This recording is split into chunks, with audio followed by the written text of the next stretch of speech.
The due time for the first assignment is basically now. Okay, so you are supposed to have already sent your first project report to the TA. Okay, just send the report to her email. So and any questions with the first project? While you're working on it, any questions that you run into that you want to clarify? Okay, looks like it's kind of straightforward. Okay, it looks like there are no questions. It's kind of clear. So, and because we are getting closer and closer to the midterm, and let me just clarify and kind of announce, make several important announcements. Okay, so now we are at the 25th of February. Okay, today we are going to be talking about the GARCH model. And our next lecture is the 4th of March. Okay, we're going to be continuing talking about the GARCH model. We're going to be using the next 2 lectures and talking about all aspects of the GARCH model.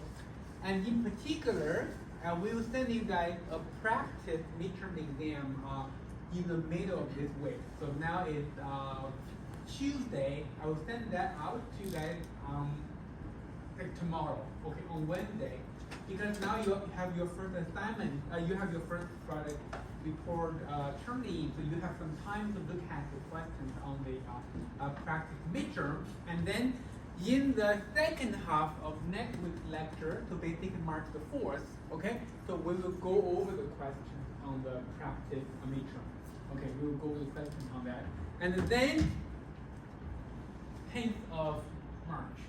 Okay, 10th of March, it's going to be on Monday. We all agreed on this date to be the midterm exam date. Okay, exactly 1 week before the spring break, not a Tuesday, but a Monday. Okay, keep that in mind. So we have the midterm on the 10th of March, and then on the 11th of March, we will not have a class. Okay, please have the door closed. Yes. That's basically the roadmap and plan for the next 2 to 3 weeks. Okay, next 2 to 3 weeks. And then in the month of March, okay, in the month of March, the next meeting will be on the 25th. Okay, so we basically will not meet many times in March. So only the 4th, okay, and then the 25th. And on the 10th, that's going to be a midterm. Any questions with the plan? Excuse me? Is the midterm online? The midterm exam is going to be virtual. Okay, it's going to be online. So I will give you more instructions on that next week. Okay, next week. So right now, it's planned to be online. Okay, it's planned to be online. Any other questions with respect to, especially the kind of the schedule, especially for March? When it comes to specifics about the midterm, okay, and I'll give you guys all the detailed information about midterm next Tuesday, okay, because right now I haven't really written down the midterm yet, okay, so by next Tuesday I will have more information, more concrete information to tell you, especially like what kind of questions will be on the exam, and also what is the split. It's going to be 40, 60, or it's going to be 30, 70.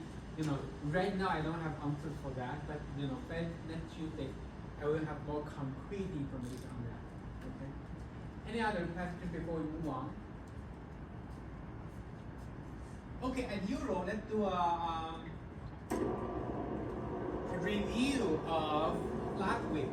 Okay, let's do a review of last week. So remember what we talked about last week.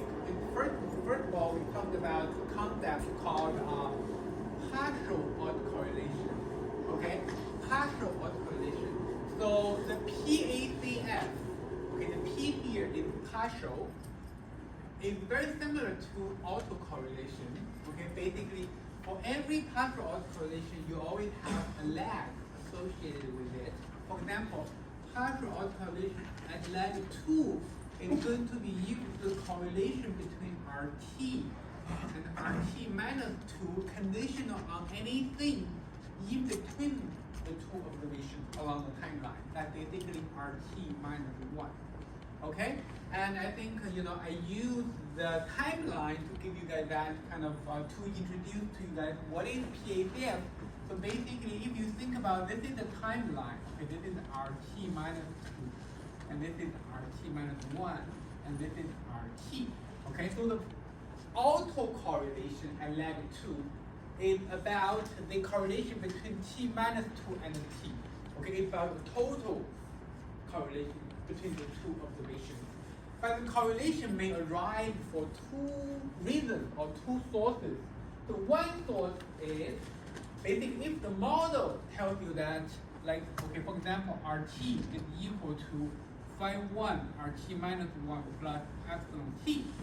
The model sometimes will tell you there is a relation between T minus 1 and T. So this is what we call the direct relation between the two observations here. But also there is another source called the indirect relation.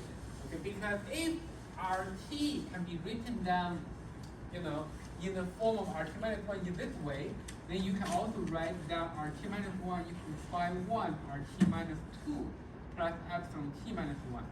Right? So basically there will be some information flowing from T minus 2 and then flowing to T, okay, indirectly through the middle agent, which is T minus 1. And this is going to give us some indirect relation between T minus 2 and the T. And the partial autocorrelation is basically capturing the direct part, okay? It's capturing the direct relation between them. And the purpose of the partial autocorrelation, okay, let's first write down the partial autocorrelation function for the AL1 model. Okay, for the AL1 model, we all know that the ECF, okay, looks like something like this, okay, for different flags. It kind of gradually decaying to 0. How fast the process takes, okay, really depends on the phi 1 parameter. If phi 1 is large, then the decaying process is kind of slow. If phi is small, the decaying process is kind of fast, okay. And then for the partial autocorrelation, the pattern looks like very different. Okay, let's see, this is 1, 2, 3, 4, 5. For the AL1 model, there will be only a non-zero PACF at lag 1. And starting from lag 2, all the partial autocorrelation will drop abruptly to 0. And why it is the case is because the partial autocorrelation is capturing the direct relation between T and T minus 2. And because the model says there's no direct relation between T and T minus 2, therefore the partial autocorrelation is 0. Similarly for PACF at lag 3, okay, because the model says there's no relation between T minus 3 and T, and therefore at lag 3, the partial autocorrelation is 0. So basically you can quickly figure out one of the purposes of this PACF concept. It can help you identify or detect the number of orders for a particular autoregressive model. Okay, remember last week I mentioned that with the last question, or actually the second question on your first project, you can actually use PACF to answer that question. Okay, I was asking, this new time series, whether you can use the AL1 model to describe it. You can do long simulations of one process, a long simulation of another process, and then add them up. That's going to be the Z process, okay? Estimate the PACF, take a look at the graph, whether the PACF drops to 0 starting from lag 2. If that is the case, then the model can be considered as an AL1 model. Okay, that's basically the purpose of the partial autocorrelation. And then we talked about the I think I will not stop and ask whether you have questions because this is like a review, okay? I'm just trying to cover the most important kind of aspects of last week's lecture to kind of refresh your memories. And then the second thing we talked about is the moving average model, okay? And we know that an A1 model looks like this, going to be equal to theta 0 plus epsilon t plus theta 1 epsilon t minus 1. Okay, and keep in mind this moving average model is also a stationary model, and we spend some time deriving the mean, the variance, the autocorrelation. And first of all, we know that there is no constraint on the parameter theta or theta 0 or theta 1. Unlike in the case of L1 model, the phi 1 must be strictly connected to 1 and 1 for the model to be stationary. And in the case of the MA1 model, the theta 0 and theta 1 can be anything. Okay, can be like 3 or 4, can be negative 5, so on and so forth. Okay, and then the mean and the variance, those things are kind of easy. And the autocorrelation for the MA model is very special.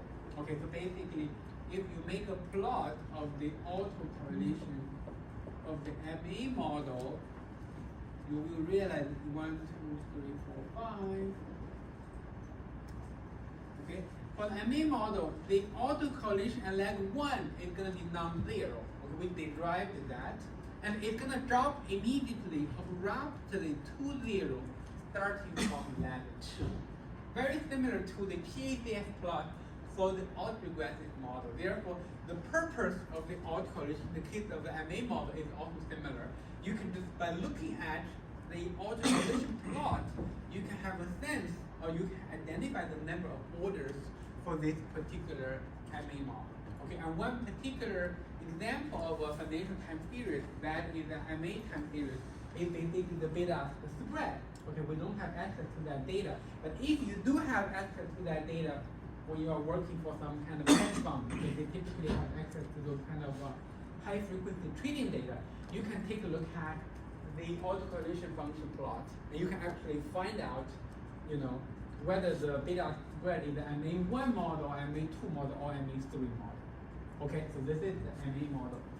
And then we also talked about the random walk model. Okay, and the model looks like this. Okay, you can see we are using the notation ST to denote the random walk. And random walk, okay, a very good example of a random walk is a stock price. Okay, just keep in, you can kind of connect it to that very famous book written in 2000. I don't think that was written in 2008, but it got famous in 2008. It's called The Random Walk Down Wall Street. Okay, basically that I think the big picture idea in that book is basically the stock price turned out to follow a random walk process. Okay, that is kind of the common wisdom, widely adopted in Wall Street now. So the random walk is actually a non-stationary time series. If you run ADF test on any random walk process, you will find the p-value is above 5%. Okay, and then we, for non-stationary time series, it means either you cannot find out the mean, the variance, or the autocorrelation. So we actually try to derive the mean, the variance, and autocorrelation for the random walk process. Turned out, the mean isn't well defined, and the variance we cannot even derive it. Okay, so basically, it kind of justifies our conception or our perception that the random walk is actually a non-stationary time series. But on the other hand, the autocorrelation for the random walk actually exists. Okay? 1, 2, 3, 4, 5. So basically, this is the 1. The autocorrelation has all the lags is actually equal to 1. Okay? This is basically the autocorrelation plot for the random walk process. And now you probably have some sense why we spend so much time deriving the autocorrelation function for different building blocks of a financial time series, because they all look like different. Okay? By even looking at a particular like autocorrelation function, you will have a notion what kind of time series you're looking at. Okay? But for the random walk, it's very tricky. The autocorrelation function is very tricky, because you will only get this kind of autocorrelation function plot when your time series is long enough. Okay, and if the sample is kind of small, then you will be running into an issue called spurious mean reversion. Okay, the meaning of that is that if your sample is kind of small, let's say you have like only 200, 300 observations, like stock price. Okay, you make an autocorrelation function plot, you will not get this. Okay, on the other hand, you will actually get something like this. Okay, so the autocorrelation function looks like the autocorrelation function for the autoregressive model. And why is there a difference or a gap or discrepancy here? This is what we call a small sample bias. Okay, it's a very it's very common bias in statistical analysis. Okay, because all the statistical analysis is based on large sample, but it's just like some analysis they are more prone, more vulnerable to small samples. Some analysis is more robust to small samples. Okay, turned out the autocorrelation function for the random walk process is very vulnerable to this small sample bias. Especially when the sample isn't large enough, you will almost surely run into this kind of bias. So what is the consequence of this small sample bias? The consequence is very straightforward. Basically, you will mistaken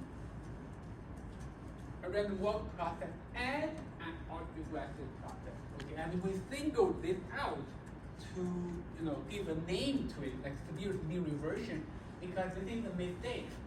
We have been making over a long time when we are trying to understand the stock market behavior. So back in the 1940s, 50s, when at that point there wasn't really financial economists. It's just like economists, okay? In business school, they try to understand the behavior of stock market price, and they make an autocorrelation function plot using stock price data. Because the sample is small, they get this kind of plot. Okay, they thought, okay, stock price maybe in an autoregressive process. And when we get more and more data points, and we change our view, okay, we change our view. Now it's more widely, kind of widely accepted. The stock price follows random walk process. Okay, and then given that we mentioned that the autoregressive model, MA model, and also the random walk model, they are all called building blocks, okay, of a financial time series, meaning that you can combine them to form more complicated models. Okay, so basically we have the AR, and we have the MA, and we have the random walk. We can actually mix the AR and the MA to form a model called AR-MA PQ model.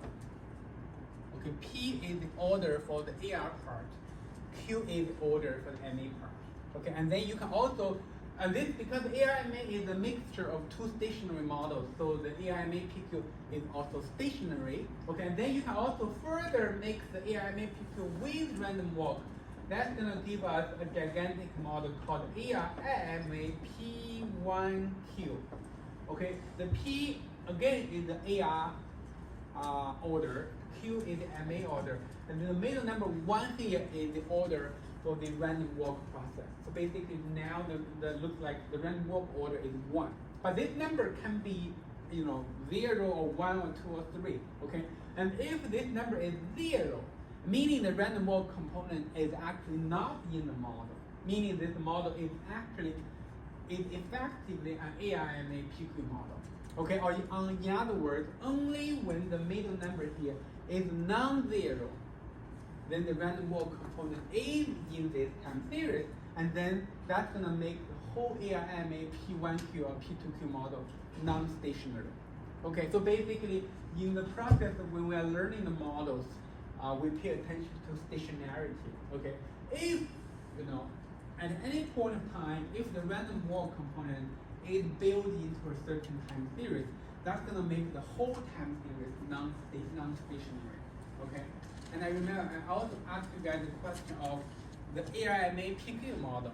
It's a mixture of AR and MA model, and will the autocorrelation function look more like the AR model or the MA model? So the answer is it's going to look more like the AR model. Okay, it's going to look more like the AR model. So that basically I think the basic knowledge of financial time series. And toward the very end, we also talked about two errors or two mistakes we often make when we are learning financial time series. One is what we call the spurious, the mean reversion. The other is what we call spurious regression. Okay? Spurious regression.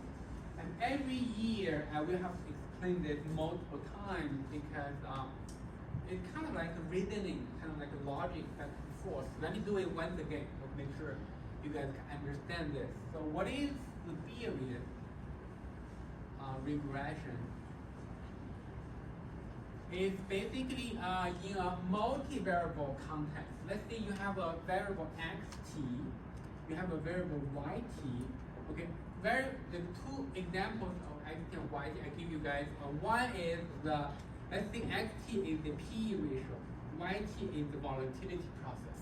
Okay, and then you are interested in learning, okay, whether the yt has any relation with xt.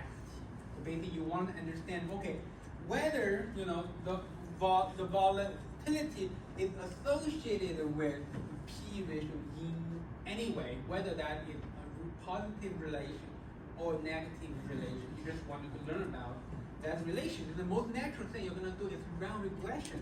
You're going to run regression of yt equal to alpha plus beta xt plus epsilon t. Okay, so and in a financial time series context, okay, and this regression could have bugs. Okay, what is a bug? So basically, because for linear model, we always assume, regardless of what context you are working with, when we are using linear models, you always assume the errors in that linear model is independent. Is independent over time. In other words, if you make an autocorrelation plot of this epsilon process, okay, you are supposed to see an autocorrelation function that is close to zero everywhere. So that is an indication of an independent time series. Okay? But the problem with financial time series is that because the y variable, for example, the volatility, okay, is actually has a lot of autocorrelation built into it. Okay? In other words, we sometimes say the volatility have high autocorrelation in the first couple of labs. We remember, in the first week, okay, or in the second week when we were learning the risk matrix model, when we were making the volatility time series, it's actually, it's not like stock returns bounce up and down. Okay, it actually takes some time to kind of up and down, meaning the autocorrelation is actually very high. Okay, so therefore, if there are autocorrelation in the y variable, if that autocorrelation is not fully explained or captured by the expanded variable xt, then it's gonna be sitting in the residual epsilon t. That's gonna make the autocorrelation function plot not looking like this. Okay, meaning that any inference you make regarding the relation between xt and yt potentially are gonna be invalid or could be misleading. Okay, that is exactly what we meant by spurious regression. You may get a beta, okay, that is very strong, sizable, and significant, but because you didn't pay attention to the autocorrelation function of the epsilon t, you may run into, or you may have a wrong conclusion. You may conclude xt and yt have some sort of relation, but in reality or in truth, they don't have that kind of relation. Okay, so the crux of the problem is you really have to look at the autocorrelation function of the residue when you are running regression, using financial time series. Okay, using financial time series. And I also give you guys a counter example. That is basically the CAPM example. Okay, so the CAPM is basically this: alpha plus beta RMT plus epsilon IT. Okay, you can see this is very familiar, I assume, to all of you. Okay, this is the excess return on asset I, and this is the excess return on the market, and this is the alpha, this is the beta. Okay, and then this is the error for the CAPM model. And this is a very classic, linear regression model using financial time series. The only difference between the previous line here is that the x and y variables in the capital context, they are both returns, even though they are actually asset returns, but they are in nature asset market returns. And we know from lecture 1 that all the asset market returns, they have very little autocorrelation to begin with. So therefore, in the capital context, you don't have to be very much concerned, or you don't have to worry about the presence of the spurious regression. The reason is very simple. It's because your y variable or even your x variable, they don't have autocorrelation. Okay, how can it be passed on to the residue? Okay, there is no basis for that to happen. But in a regular financial time series context, like the P ratio, like the volatility, you gotta be more careful. Okay, you gotta be more careful. There is a very high chance that you may run into this kind of spurious regression problem. Okay, so now you know that when I'm talking about this issue, it may sound like very dry and boring. Okay, but you know when you are getting into the real world, okay, you will be interested in the relations between all kind of variables, and when you are trying to construct a hypothesis and test your hypothesis, you know, you have to be very careful because all the hypothesis testing is something similar to this. Okay, it's something similar to this. So you gotta be very rigorous. Okay, you gotta be very rigorous. Any questions with what we talked about last week?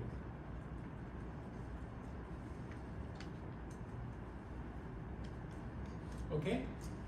If no questions, let's move on to the new stuff. Okay, the new stuff.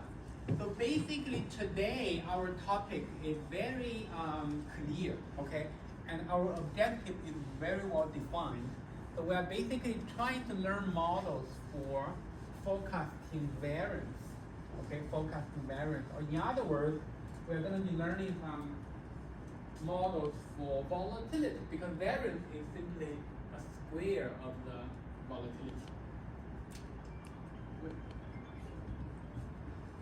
Models for forecasting variance. Okay, let's first start from the context. Okay, the context is you have a long historical time series of a particular asset market return. Let's say you have R1, R2, and then up until RT minus 1 and RT. Okay, and again, the vertical line, we like to use the vertical line to indicate where you are. Okay, and you can think of all those observations happening at the daily frequency. You can think of that as the S&P 500 daily return, and by 6 p.m., by 4:30 p.m., you have that number. Okay, your job is to come up with an estimate of the variance for tomorrow's return. So basically, your objective is to come up with a forecast. Let's use sigma t plus 1 to denote it, okay? To denote the volatility for tomorrow's return, and then sigma t plus 1 square is going to be the variance for tomorrow's return, okay? Let's use the 3-line here means we are using this notation to denote the variance of RT plus 1. Okay, VAR. Okay, well, this is not VAR. Okay, VAR is VA capital R. Okay, and VAR. This is actually what we call variance. Okay, pay attention to the small differences between the two notations. So, and let's take a look at how do we do it. Okay, and before we get into the construction of the model, let's just do a little bit of extension of what is the variance. So basically, by the definition of variance, this can be written as expectation of RT plus 1 squared minus the expectation of RT plus 1 squared. Okay, this is the definition of a variance. Okay, I think all of you guys know this. Okay, this is how variance is defined. And then keep in mind that we are looking at returns at the daily frequency. Therefore, by one of the Stella effects, we know the daily return, they have a mean very close to 0, meaning that this part is very close to 0, okay, approximately 0. And if you take a square of it, meaning the whole part is going to be 0. So we can basically get rid of it. Okay, we can basically get rid of it. So the job is getting simpler. Now you are only supposed to estimate the expectation of return square. Okay, expectation of return square. So how do we form our expectation of the return square? The simplest way is to look at the historical data. Okay, form your expectation by looking at a particular window of the historical data. Okay, so that's gonna give us the first model for forecasting variance. Okay, which we call sample variance model. So how do we do that? How do we do that? So basically, let's say you choose a window of a particular length. Okay, let's now choose a window of like 25 days. Okay, 25 days. So basically, this is gonna be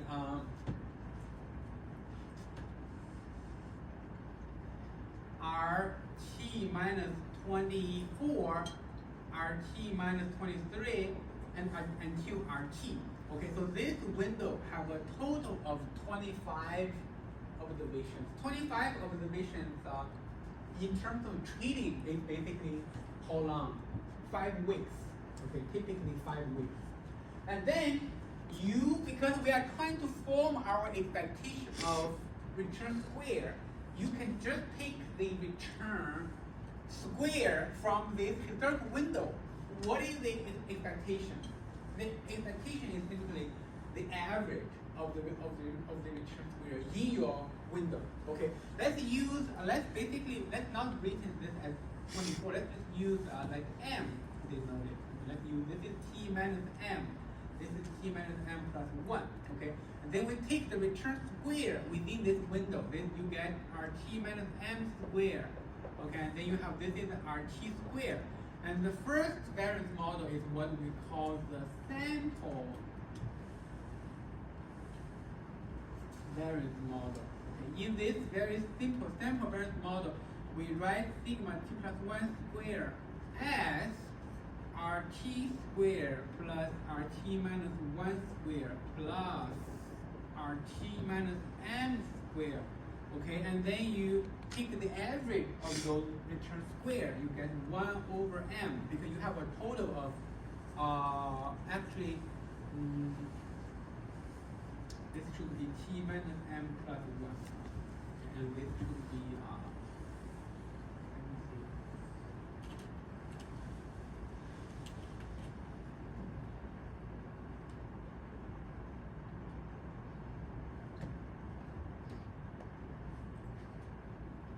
Yes.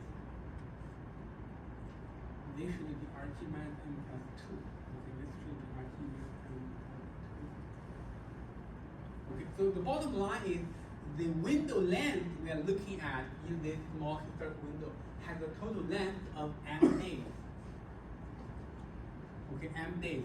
And in execution or in practice, in the example I will show you, in a few minutes, we just use m equal to 25. Okay, let's just use the notation m here. And this is basically t minus 1 plus 1. Okay, let's say if you have m equal to 25, this is basically meaning rt minus 1, and rt minus 24. So in total, this is basically 25 observations. Okay, so this is going to be our first model for forecasting variance. Okay, which we call that the sample variance model. The idea is very simple because mathematically variance is simply return square, and we are taking a very easy way out here. Just take a historical window of a particular length, take the return square within this window, then take the average of those return squares. That's going to give us the first model for forecasting variance, and that model is called sample variance model. Any questions with the construction of this model? Okay, if you have no questions, let's take a look at one example on the slide.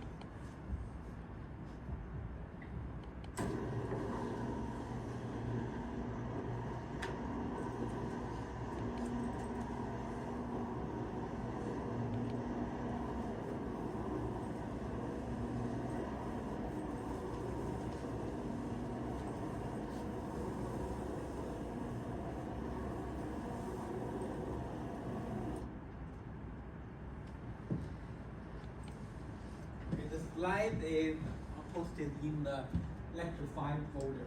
Lecture 5 folder on HashiCDT. Let's take a look at it.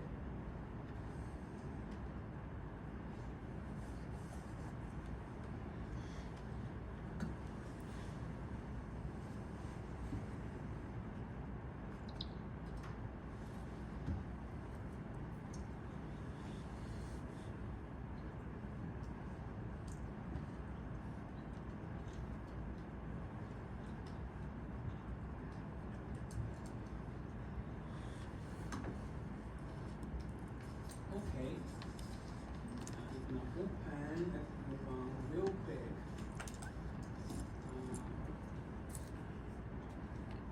Actually, on the slide, it's called a simple variance forecasting. Simple variance forecasting. Okay. So let's take a look at it. The example. Okay. Figure 4.1. Figure 4.1. Okay. So what is this example about? It's basically you are taking for the a very volatile period in the recent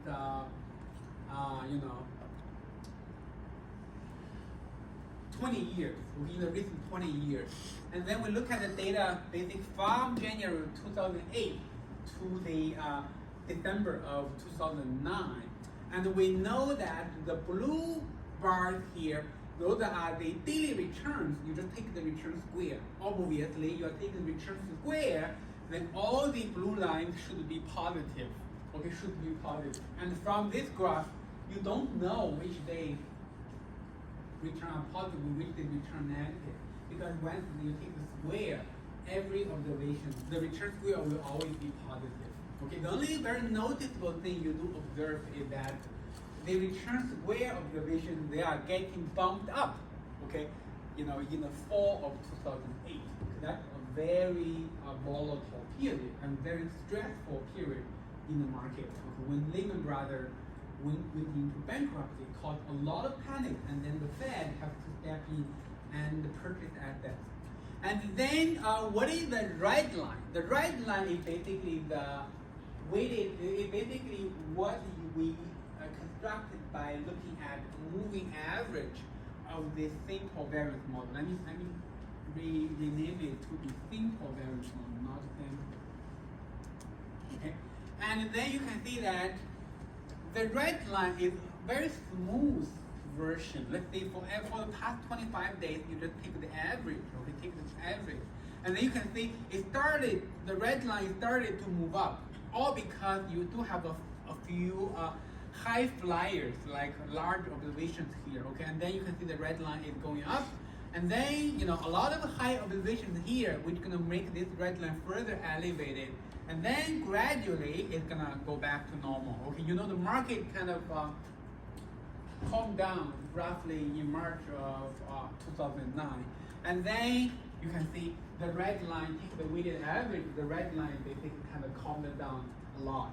So this graph basically tells you that even the simple variance model can already serve as a very good model for forecasting variance. Because by looking at those blue bars, we know all those blue days, all the high blue days, basically all the bars indicated by the blue color, those represent a high variance day or high risk day. Okay, and when those days happen, the red line will go up. Okay, this tells us, okay, this episode or this time period is a period captured or typically called high risk days or high variance days. Okay, and when the market is kind of calmed down, when the return is not kind of bumped up and down, then the red line or the variance line is getting calmed down as well. Okay, I think you have a question? Yeah, kind of correlated, but I had a question about realized variance and realized volatility versus expected and implied. So why is realized variance most of the time lower than implied? Well, first of all, I think I can answer your question. First of all, obviously and importantly, there is definitely a distinction between realized volatility versus expected volatility. or sometimes we call expected volatility called implied volatility. Okay, obviously there is going to be a distinction between that because let's say if you are a trader or if you are an investor, what is realized volatility? It's basically what is happening in reality in the market, and what is expected. Expected is your expectation about the near term, in the future, something that is not realized. But it is the expected volatility that is important for your decision making, when you're constructing portfolios, when you're doing risk management. It's all about what potentially happening in the future. Realized, we all know that whatever happened, it already happened, so therefore you cannot do much about it. But doesn't mean the realized part isn't useful, because a lot of times the realized information is useful for forecasting the future. That basically, we are using past to forecast the future. Does not mean they are the same. Okay, they are very different. Okay, realized can be calculated or measured in a more precise way, but the expected part you will have to rely on models to form expectations. That's the first. Okay, very important. Okay. Second, you just said, why is implied always higher than realized? You have to make sure that is the correct statement, because I don't agree, and I don't know where you get that sense or that notion. The implied versus is always higher than realized. That's not necessarily true. The reason I say that is, there's obviously going to be like unexpected moments in the market, but over like a long period of time, I don't know where I read it from, but it seems to be that implied volatility is always higher than Realized. Well, if you think about it, if your implied or expected volatility is always higher than the realized, then meaning your model has a problem when you are forming expectations, because presumably, of course, the realized volatility is just like one observation from that volatility process.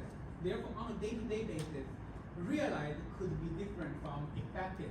But on average, if you take like a long term, on average, they should be roughly the same. Otherwise, you have to reconstruct, or you have to kind of improve your volatility forecasting model. You think about it, right? Yeah, I get that. But let's say you have a volatility kind of model for forecast volatility, and then on average the number you have out of this model is always larger than what you see from the market. So what does that mean? Meaning your model is overshooting, right? Sure. You will have to revise it downward so that on average they have the same performance. Sure, but you can't forecast into the future with full 100% accuracy. You can forecast the past. No, you cannot forecast the past. You can only forecast the future, right? What I mean is, I think I understand. I'm just a little confused about how a model can be so clear and roughly the same. I mean, it won't be like, it'll be, you can get a model that's a good predictor of future volatility, but it won't be perfect. Well, that is basically how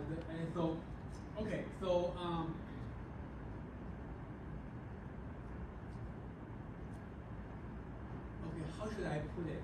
Okay, so that actually can be mathematically derived. Okay, can be mathematically derived. So basically, in the GART model we are going to be learning today, so the concern you have will not be there. So basically that model, the GART model, is a mathematically very elegant model. Okay, so it can guarantee that the volatility forecast coming out of this model is consistent, meaning the expected volatility or forecasted volatility is consistent with the realized volatility, on a long time period basis. Of course, on a day-to-day basis, they're going to be different, because you think about the difference between realized return versus expected return, right? For every day, you will only have one realized return, but expected return could be a distribution. So therefore, you have to make sure on average they are the same. And I think the model we are learning today is able to guarantee that. Okay, so don't worry, we will go there. And this is basically what we call the simple variance model. The underlying idea is very simple. Basically, just right now you want to build into your mind a very kind of strong view that is what is variance. Variance is simply return square. Okay, when you are dealing with daily data. And then how do you estimate return square? Let's take a look at return square in the historical data and take the average from a particular historical window. You will have one of the best variance forecasts. Okay, that is called the simple variance model, and we do have an exact example of this. So one thing I do want to mention is that so we all know that when the market gives you a return that is very negative. Okay, you think about the histogram of the daily return. We know the average is between -1 and 1%. But if you have a day, particular day, the return is -7%, and you know that if a day like that happens, the market panicked. Okay, think about S&P 500 on a particular day, it delivers you a return of -7%. That's a pretty bad day because on average you expect S&P 500 to deliver you a 10% return annually. Okay, annually. But if on a particular day it wipes out 7% of the returns, it meaning that's going to be a very risky day, a high risk day. Okay, that's going to show up on this blue line. Okay, it's going to show up like, if you take a square, it's going to be a really high day. And similarly, if a particular day delivers you a very large and positive return, like positive 7%, okay, that's also an indication of high risk. Okay, that is also an indication of high risk. So, because if you take the return square of that high return day, it's also going to show up, somewhere here. Okay, that's going to be also a high risk day. So you may not, you may wonder why, if a market gives me a really good return, why is that a high risk day? As an investor, I'm very happy, right? And portfolio is doing really well. And why is that an indication of high risk? If you pay close attention to the market, the kind of very large return days, they actually happen more often when the market panics. Okay, oftentimes it's like, for example, S&P 500. Okay, they will decline for 10% on one day, and on the next day there is some news coming out that it's gonna bump by another 8%. A very quick reversal. Okay, so this is actually the indication of basically the connection or the adjacent observations, large negative and large positive. That's a very concrete observation of a high risk day or high variance day. Okay, so that's basically the simple variance model. So any questions with it before we move on to the next model? Okay, if you have no questions, let's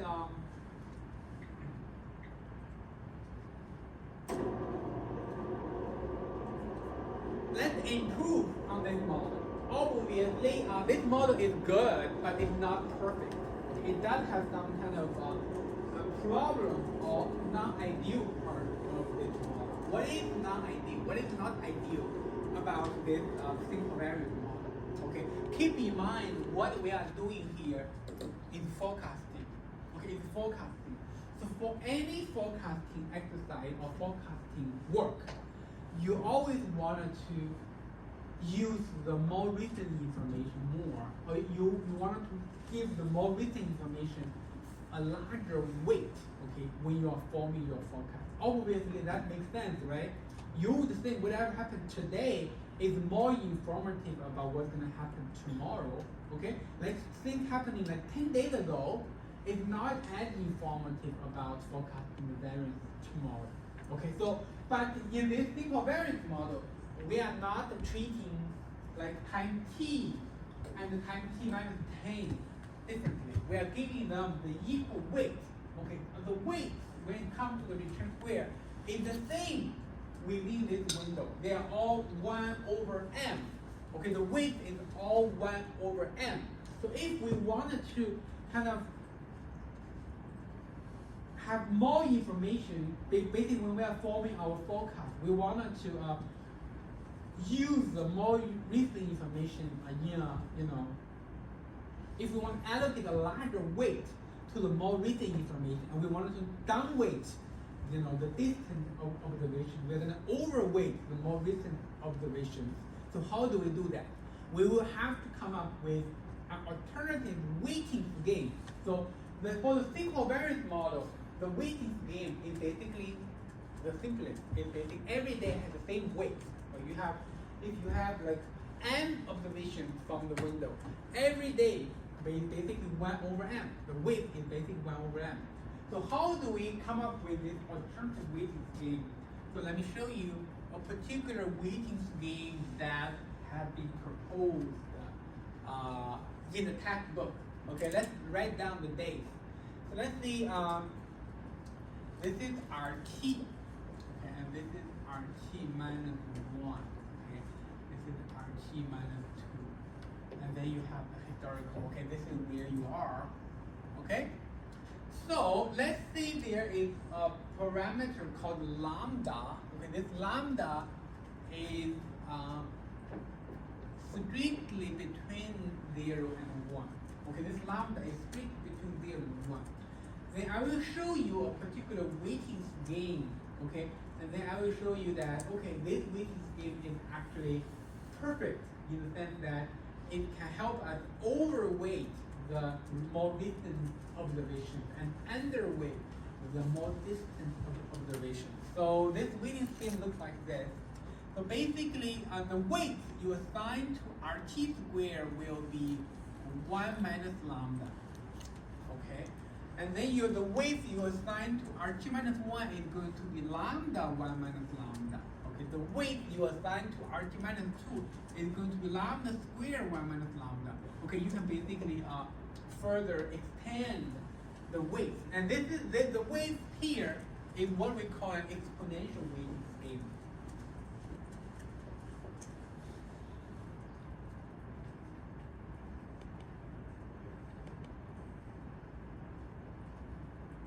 Okay, the exponential weighting scheme. First of all, you notice that the weight indeed is declining into the past because lambda is between 0 and 1. So this is larger than that, and this is larger than that. That helps you guarantee that the more recent observations have a larger weight.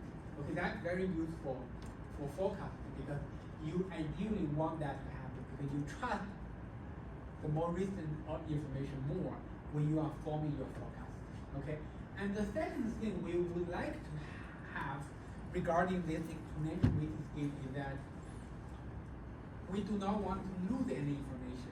Okay, if you take a look at the simple variance model, all the weights in this window they actually add up to be 1%, meaning that you do not lose any information from your historical data. Okay, and let's double check whether this exponential weighting scheme, whether the weights, okay, add up to 1 as well. Okay, this is a very simple math problem. You basically have to, take a look at the sum of this series. Okay, this is actually a geometric series. Okay, you all know the formula for calculating the sum. It's basically the first number divided by 1 minus the ratio between them. The ratio is lambda. So you find out, or actually the exponential weighting scheme, they are not randomly formulated like this. It's actually very beautifully constructed because it actually exactly sum up to be 1, meaning that even though the weights are different, okay, but you are not losing any information because the weights actually add up to be exactly 100%, okay, no matter how long history you have here. Okay, this is very good. So the next thing we're going to be doing, any question with the construction of this weighting scheme? I'm just kind of throwing this out, okay, and then I'm trying to prove, okay, this weighting scheme is not randomly formulated. It actually have strong underlying logic, okay, because the logic, first of all, we want the more recent information to be more valuable. Second of all, we want the weight to sum up to be 1%, meaning that we do not want to lose any information when we are forming the forecast. Okay, and this exponential weighting scheme exactly helps us achieve that two objectives. So next, let's write down the model by using this weighting scheme. So basically, sigma t plus 1 square is going to be, okay, 1 minus lambda RT square. You are still taking a weighted average of the return square in the historical data. It's just like you are using different weights, okay? And for t, you are using 1 minus lambda. And for RT minus 1 square, you are using lambda 1 minus lambda. And then lambda square 1 minus lambda for RT minus 2 square, okay? And then lambda cube 1 minus lambda RT minus 3 square. Okay? And then, you have a long series here. This is basically the variance model we come up with this exponential weighting scheme. You can see the underlying idea is very similar to the simple variance model. You are still using the return square information. It's just like you are using a different weights, okay, what we call the exponential weights. So, obviously this model looks like non-trivial, okay, but we have a very smart way to kind of simplify it. So how do we do it? So if you can write down the forecast for tomorrow, meaning that you can also write down the model to forecast today's variance. Basically, you can just write down the sigma t square using all the historical information to forecast the variance for today. All you need to do is to change the timing from the first line to be one period back. Okay, so basically you are going to have 1 minus lambda RT minus 1 square plus lambda 1 minus lambda RT minus 2 square plus lambda square 1 minus lambda RT minus 3 square plus. Okay? And then you quickly realize that a lot of the terms on the right-hand side of these two equations, they are overlapping with each other. Okay? Especially, you take a look at this term and this term, this term and this term, okay? They have a common ratio, that is lambda, okay? So let me use equation 1 to denote the first and equation 2 to denote the second.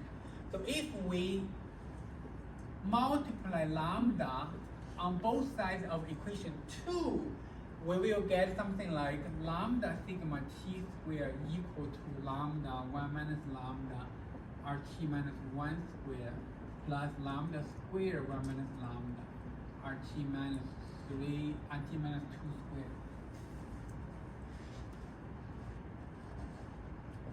plus lambda cube 1 minus lambda RT minus 3 square.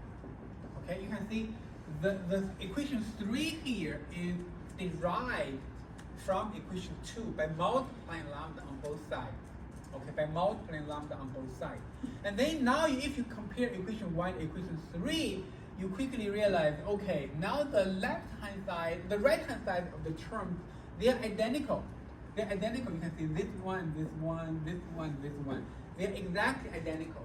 Okay? Then you can replace everything of them with lambda sigma t squared. Then you will have a much simplified variance forecast model that is written down like this.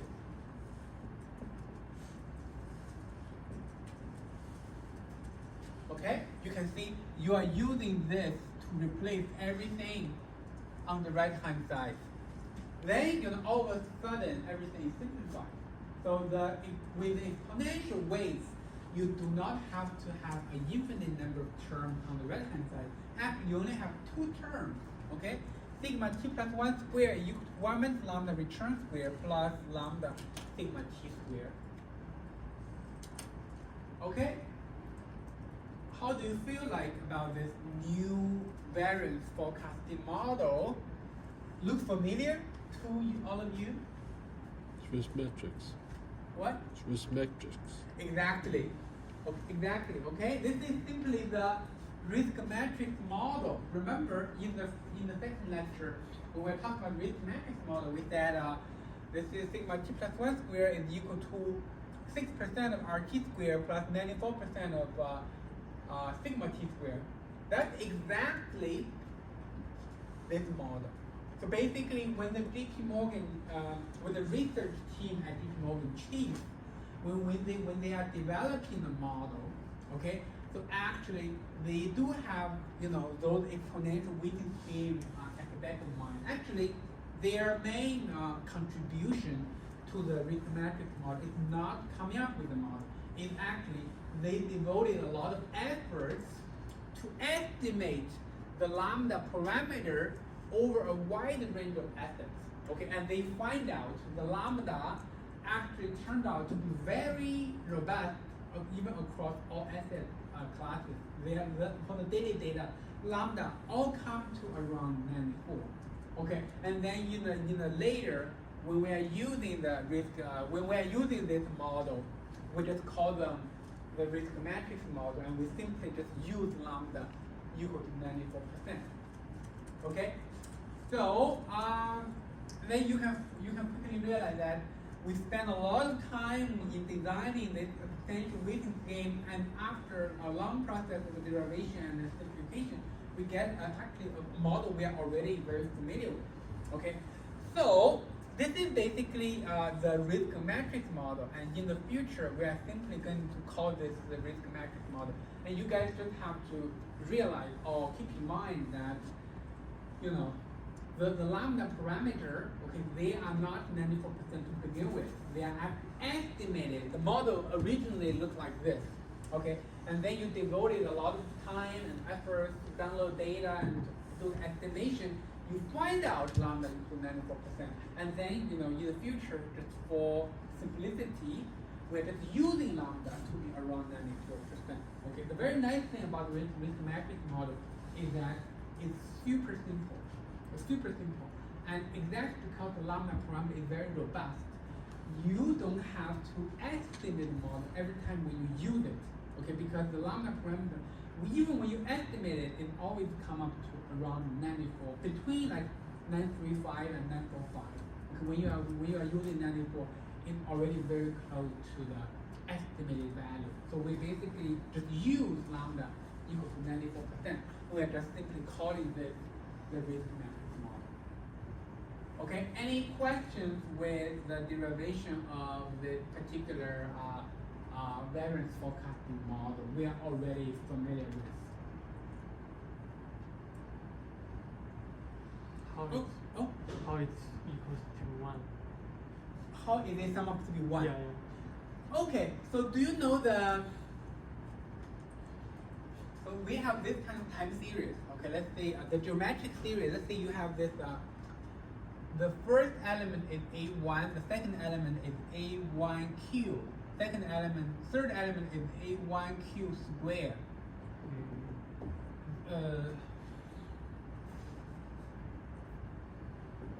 We call this a geometric series.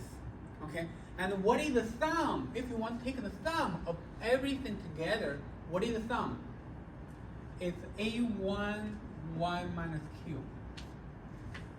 Do you know about this? Oh, okay. You can Google, okay, geometric series, and then search for what is the sum of a geometric series. Basically, it's very simple. It's like you just have a constant ratio for the different observations. Okay, and we are just using this formula to figure it out, because this is exactly that series, right? The A1 is basically 1 minus lambda. The Q is simply lambda. You can see where basically 1 minus lambda, A1 is 1 minus Q. End up getting 1. So before, okay, so this is a risk matrix model. It sounds like it's very simple, okay, and very straightforward to use, but it does have a bug. It has a problem. Okay, what is the problem? Let me quickly show that to you guys. Highlight it.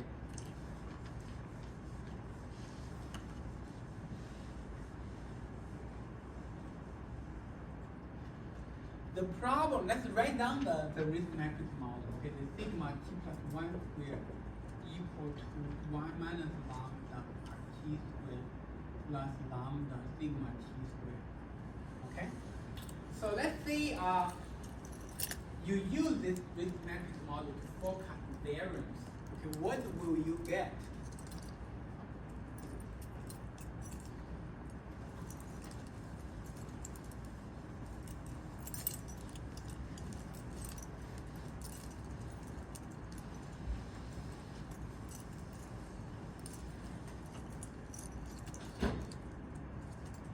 Presumably, you will get a process like this.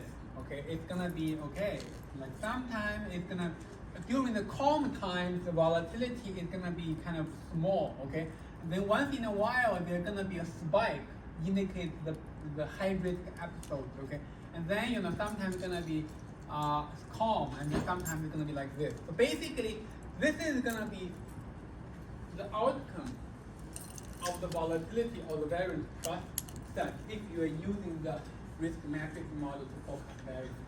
Okay, and then one question you may want to ask yourself is, what is the average level of the volatility coming out of this particular risk matrix model? So in other words, we are trying to understand what is the average of this volatility process? What is unconditional average, regardless which day you are trying to forecast? So what is the unconditional average over a very long sample? Okay, if we are using, let's say this is the sigma t plus 1 process. Let's use sigma to denote the average. So what is that average? Can you figure out that average from the model itself? Okay, let's use sigma square to denote the expectation of sigma t square and also the expectation of sigma t plus 1 square, because they're supposed to have the same, because volatility is also a stationary time series, it's supposed to have the same mean, okay, same mean. So you can actually take the expectation of both sides of this one to figure it out, okay? Let's say you have the expectation of sigma t plus 1 square equal to 1 minus lambda, the expectation of RT square plus lambda, the expectation of sigma t square, okay? And you end up getting, this is sigma square and this is 1 minus lambda. This is also sigma square because this can be written as the sigma t square, and you take that expectation. That's going to be sigma square as well. And this is going to be lambda sigma square. You end up getting sigma square equal to sigma square.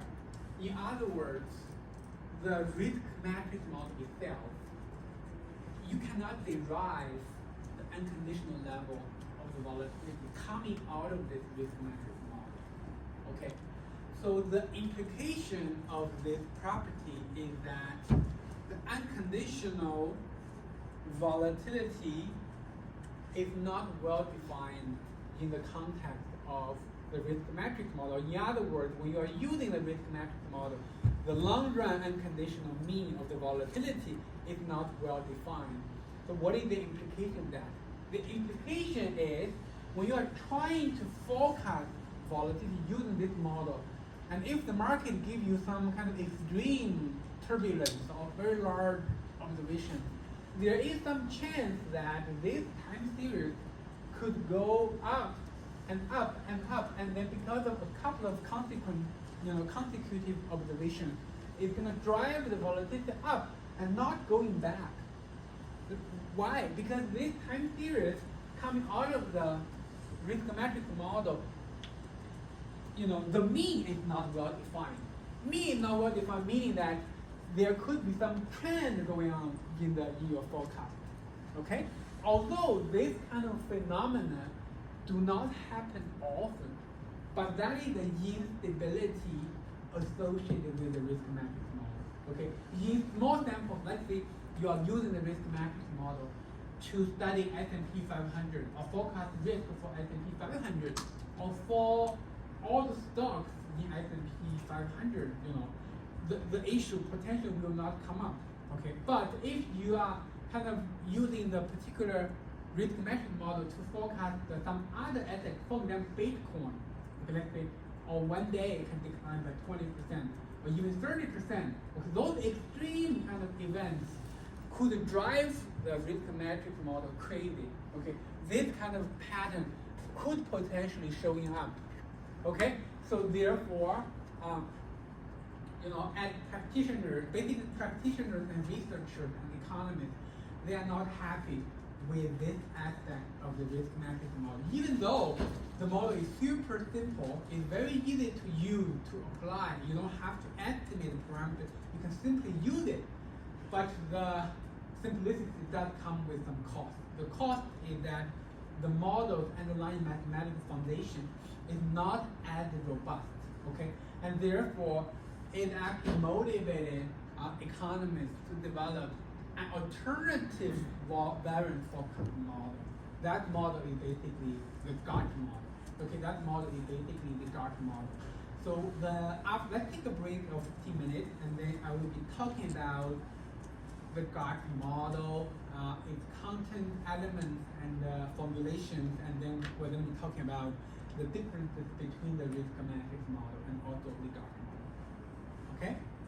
Let's take a break here.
expected volatility, expected volatility. I can't even do it.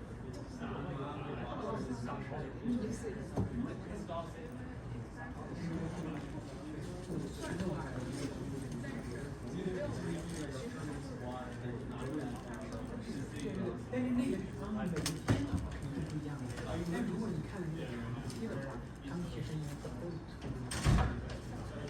不够可比的单一，就说是你每一天可能就是今天明天对吧？你不能跟两个人超越，但是你这个你用模型给出来 average， 都可以给它看 average 是一样的，要不然你这个 model 本身就不对了，对，你的 model 在建的时候应该保证这个是一样的。这个其实就是说是，假设你用 risk model 来 forecast， 那你每天做一个 forecast， 你把它连上一个线之后，它不就长这个样子？然后你想 ，OK， 假设这个 S&P 500，你想知道 S&P 500它 long run average volatility 是多少？那你从这个图里计算一下平均值，平均值肯定是要是有低点有高点，那计算一个平均值到底是多少？我们用 sigma 来标记它。那么这个 sigma 你在图上面你可以算，但是模型里面你算的，你就发现这个它推出来这个东西，它推出来这个东西是个任意值，这个任意值呢，它导致的结局呢，就是你这个你用 arithmetic model 的时候，它有些时候啊，这个东西会飞到天上，就是会有一些 instability， 就是它要 presumably 它这个东西它因为是涨上去之后，以后又会跌回来，涨上去又会跌回来，因为它是 model， 你不能说一直在天上飞吧，这个不太可能，肯定是 market 如果你 model 它就是但是呢，就是它没有维持，它没有一个数学的这个东西来保证它这你在用的时候，大多数都不会出问题的。但是从数学的根源上讲，它不保证，所以就是说练数据的讲究的是一种或者你在工作中，你看 asset 是几千个，你写完扣了之后，你让它计算，看洗衣服干活，就发现这个情况就有可能出现这种出问题的情况，就是因为它这个东西不走法。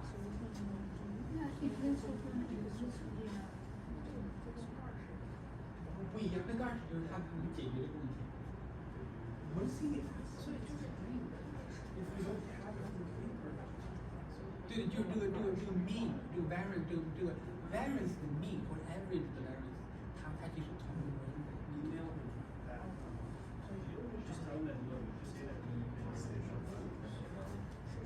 对对每个人都有不可能说是学历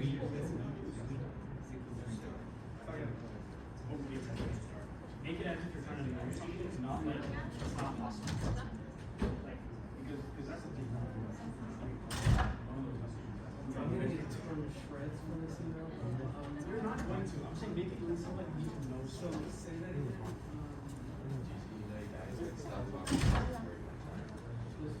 No, he said don't schedule a meeting.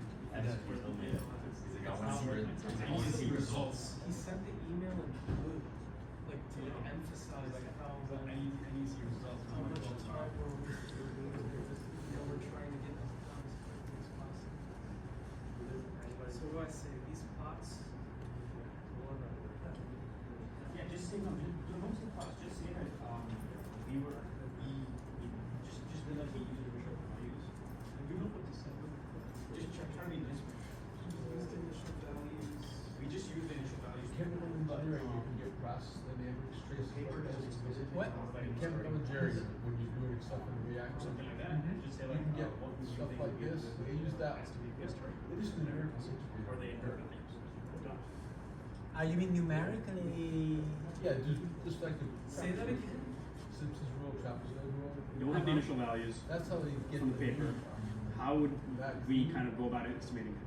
Simple as that. So Make it nicer. A cop for all this, now just use numerical integration. We just used the initial values we had. We did not. That would see give you any- your average. Oh no, I'm not talking about. So no, this is not by the. This is not like a function. It's like if this is a function. Let's say this is a. Let's say okay. Let's say this is an actual variable, right? And you know the density function looks like this. Okay.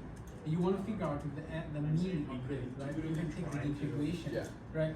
This is, the integration is the shaded area, you want to know the sum. Right? But what we are doing here is different. What we just want to know the average of those observations. We are not interested in the shaded area. If you got the shaded area, then divide it by. And then send that. The average. Or any other suggestions of the No, it's not the same. It's not the same. It's not the same. I'm sure it's not the same. So well, alternatively, you can figure out a distribution for this, and then you calculate the shaded area. You can get the expectation. But this is the time series is kind of like realization, like a couple of realizations of this variable. It's not a density. You know what is PDF? Well, probability density function. I think what you are referring to is the probability density function of that particular variable, and then you take the integral. You can figure out the mean. What we are doing here is different. We have just like a couple of observations of this particular variable, and you are trying to get the mean. The best way is actually take the average. That's how you get the mean. It's not by taking an integral over here, because this is not the density function. The integral only applies to the case of when you are having the graph as the density function of that particular variable.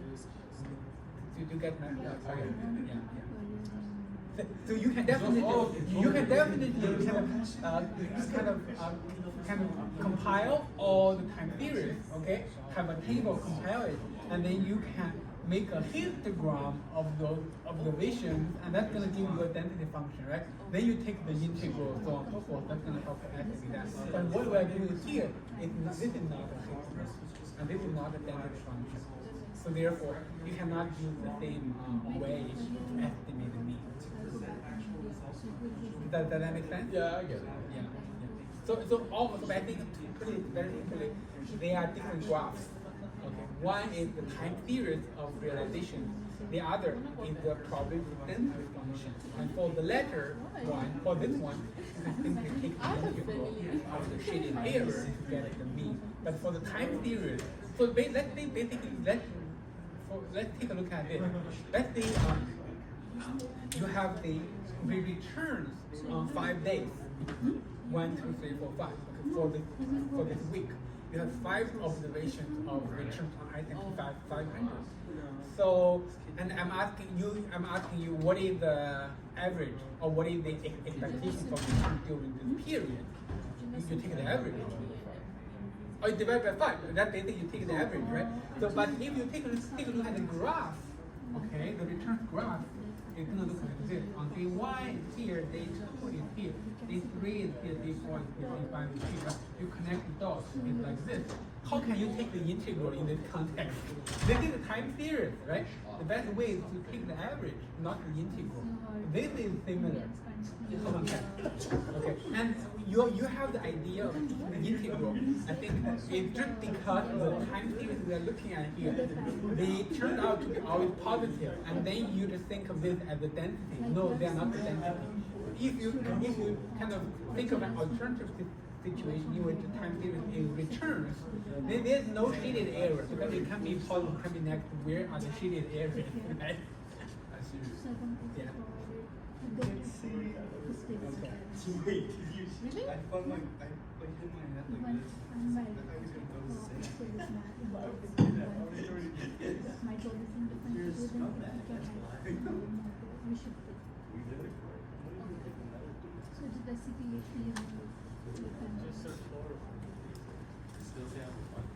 I'll check on the laptop.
Okay, so now let's get back and okay, so let's quickly think about what we have done so far today. Our objective today is very straightforward. We're trying to learn models for forecasting variance. So in the first half of today's lecture, we learned about the simple variance model, we learned about the risk matrix model. Okay? And we know one downside of the risk matrix model is that the average volatility coming out of the risk matrix model is not well defined. Okay, that imposes the risk matrix model to some instability problem. The instability, by instability, what I meant is, sometimes if the market is very turbulent, when you apply the risk matrix model, this volatility forecast could skyrocket. Okay, and not me reverting back to the ground. Okay, so that's gonna meaning your volatility forecast is gonna explode. Okay, that's meaning the model is not helpful in that kind of context. Of course, for most of the applications, especially when you are dealing with stock market indexes, that kind of event is much less likely. But if you are dealing with assets from the real world, especially some kind of small stocks, or like very volatile assets like crypto stocks, okay, then this kind of problem, instability problem, will be more likely. So economists, they try to come up with a new model, okay, a much more solid model to overcome this issue. Okay, and that model is basically called the GART model. Okay, it's called the GART model. Let's quickly take a look at the formulation of the GART model, and let me show you.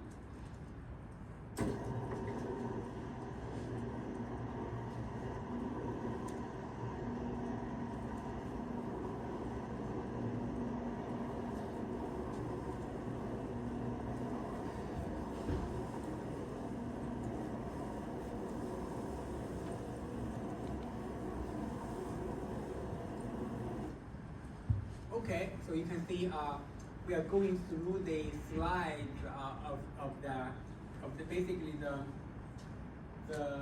you know the lecture 5 slide. Okay, you do have access to that in your lecture 5 folder on ASCII. So this is basically the GARCH model. Okay, the GARCH model. So let's first learn about what is GARCH. GARCH obviously is an abbreviation. What is the full name of GARCH?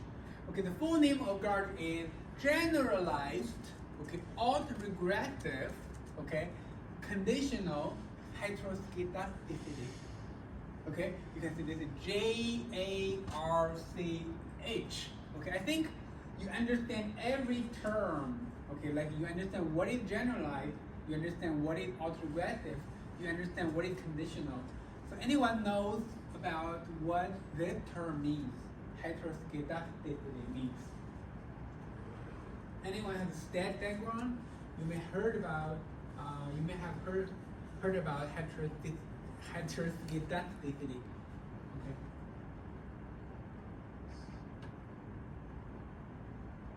So another term that is very popular in stat is homoscedasticity.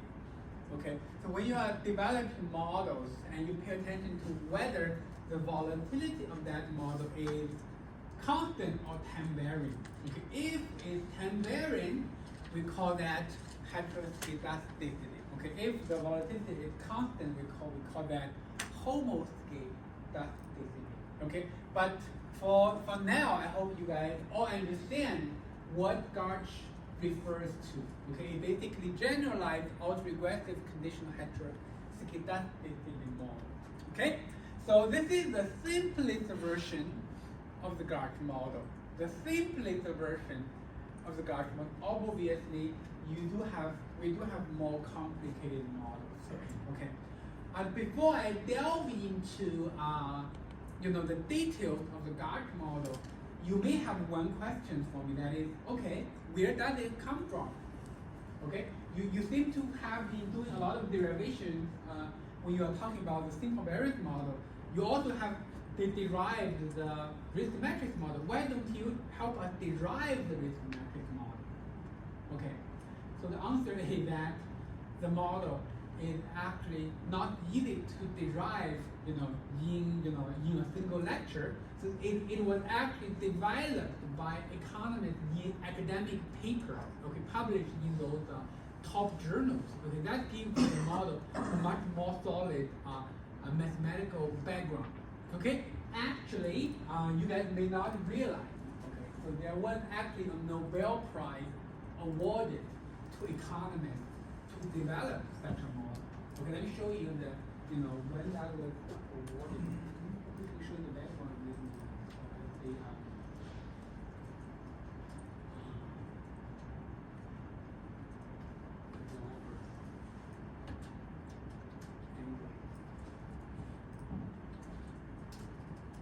Okay, so let's see.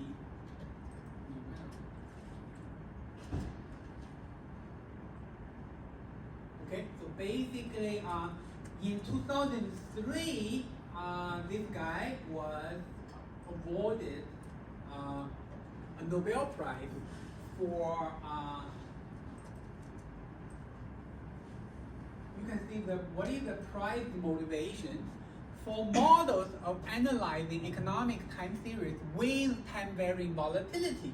And you can see we are using ARCH to denote it. So in the old days, basically, when the model was first developed, it was called autoregressive conditional heteroscedasticity model. Okay, and only later on, when we are applying the model to financial time series, we can improve upon the model. We have the generalized ARCH model, which we call GARCH.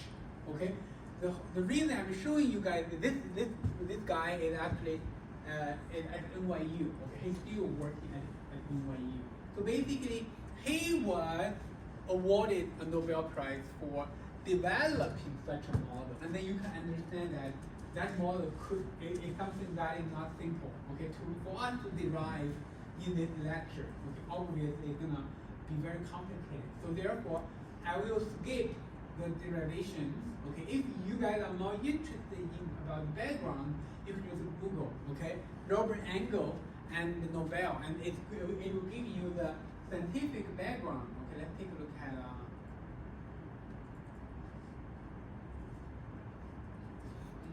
Let me see where that is.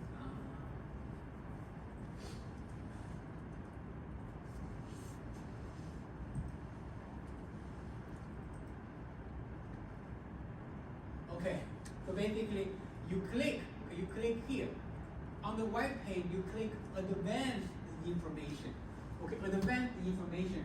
Then there is going to be a PDF, okay, 31-page PDF showing you all the details related to the development of such a model. Okay, if you guys are interested, if you have potential wanted to do a PhD, for example, you want to know how academic papers are doing, okay, what they are doing, and how those ideas come around, and then feel free to take a look at those papers, okay?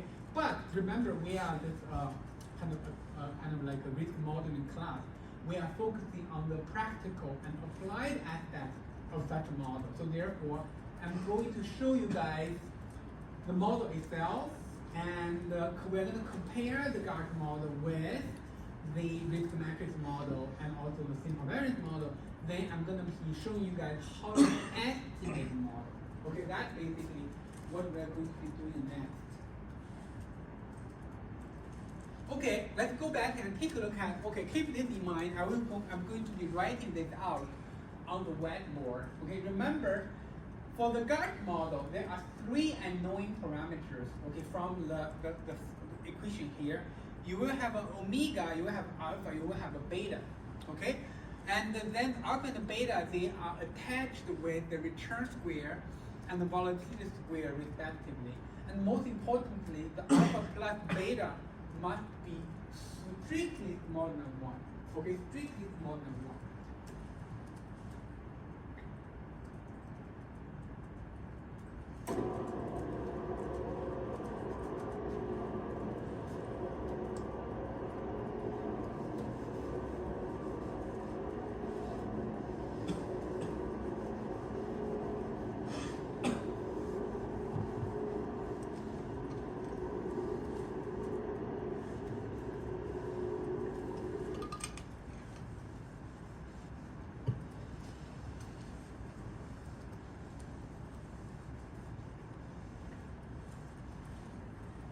Okay, so this is what we call the Gartner model.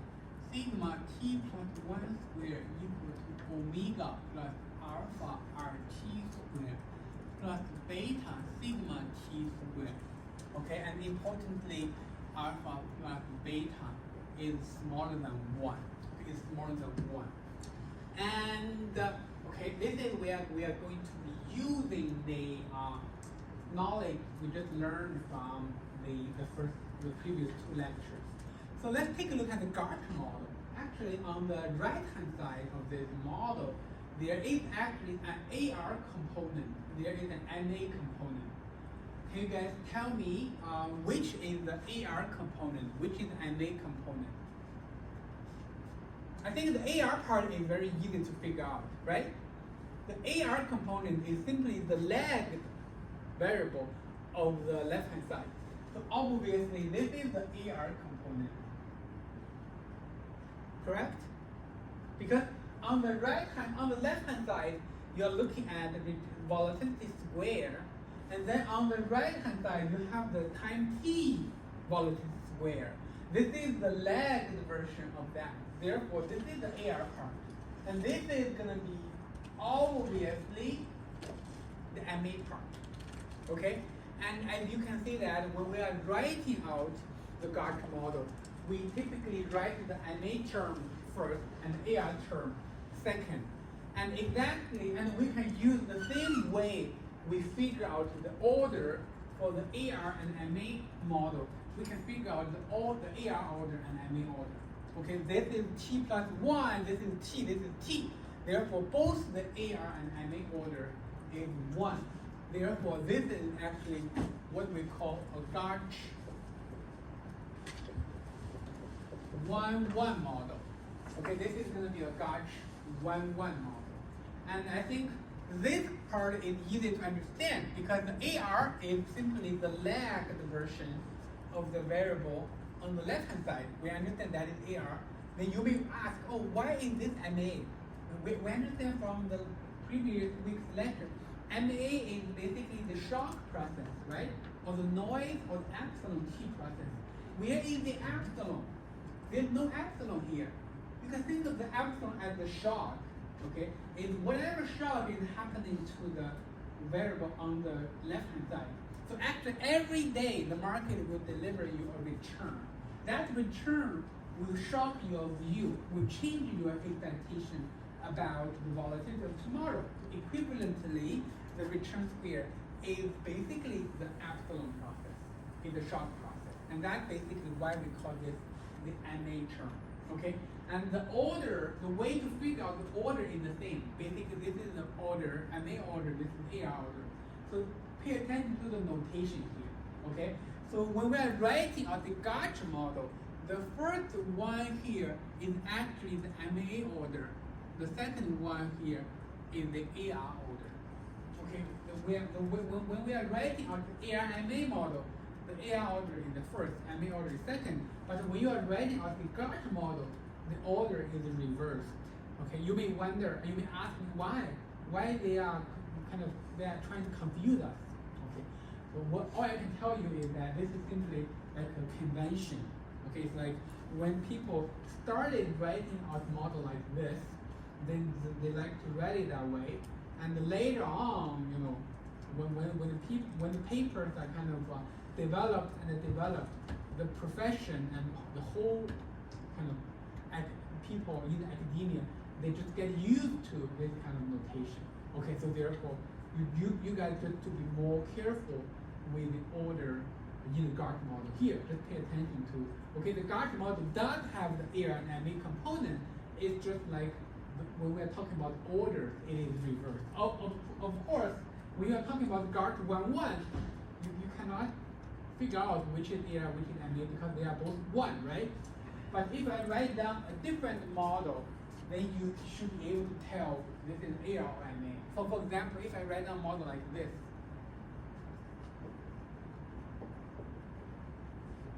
alpha 1 RT squared plus alpha 2 RT minus 1 squared plus beta sigma T squared. Okay? So this is actually also a Gauch model. This is also a Gauch model. It's just like you have two MA terms. Okay, you have two MA terms. So in this case, this is going to be a Gauch 2-1 or 1-2. 2-1. 2-1. Okay, because you have the order for the MA T plus 1, T minus 1. The distance is 2 periods, and therefore the MA order is 2, and it is the first number here. Okay, the AR order is 1, so therefore this is Gauch 2-1 model. Gauch 2-1 model. Okay, also let me write down a different one. Okay, you can also have a model like this: omega plus alpha RT squared plus beta 1 sigma T squared plus beta 2 sigma T minus 1 squared. And this is going to be a Gauch 1-2 model.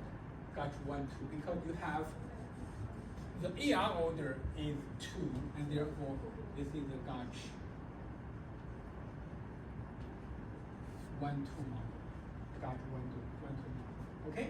You guys probably have realized one thing that is common across different versions of the Gauch models. Okay? So the commonality among them is, regardless of how many terms you added on the right-hand side of the equation, the information you can put in there is only dated time t and prior. Okay? You cannot use any time t plus 1 information on the right-hand side. Always keep that in mind. Okay?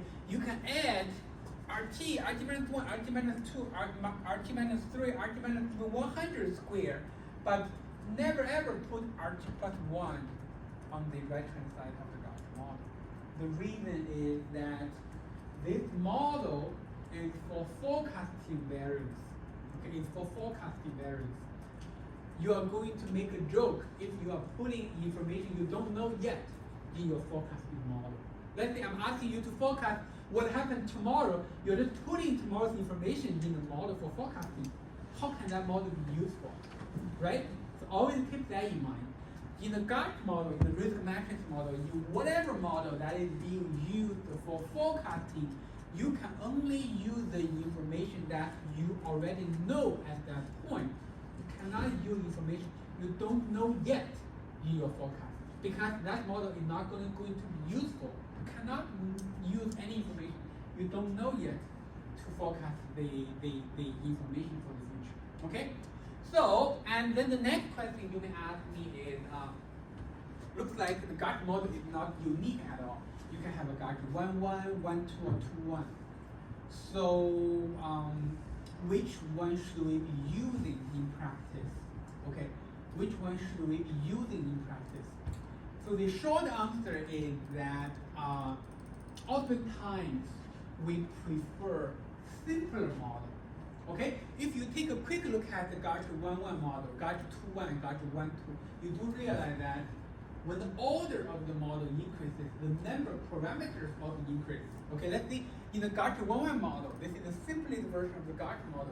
You have a 3 parameters, omega, alpha, and beta.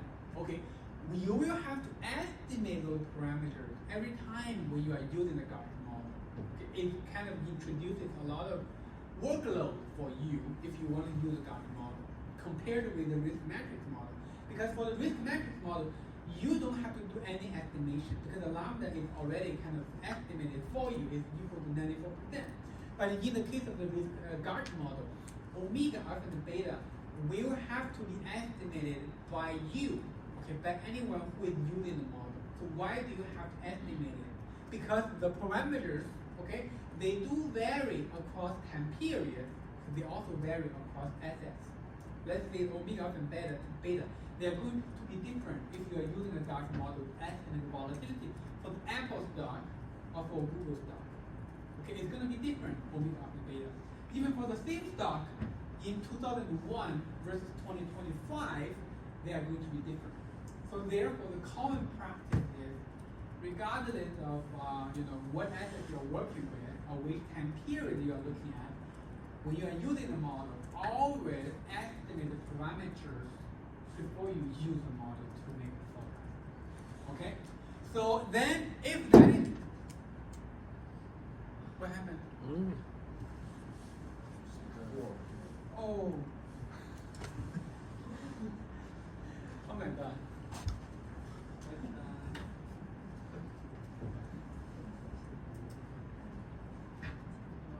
Is my voice too large? It created kind of like.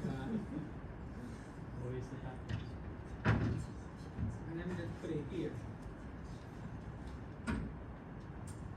I was just going to ask you, what's the significance of the omega factor? Is there any physical significance or just a fitting parameter?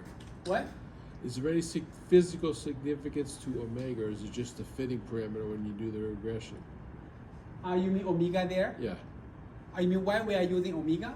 Is there any physical significance to it, or is it just a regression parameter to fit the data? We are not calling it a regression parameter because the omega, you will realize very soon that is actually related to the average level of the volatility in the GART model. So therefore, it's going to be estimated. It's not coming out of regression. I will be talking about that in a few minutes. Okay. So okay. So basically, you can see the GART model. Okay, and the number of order increases. So the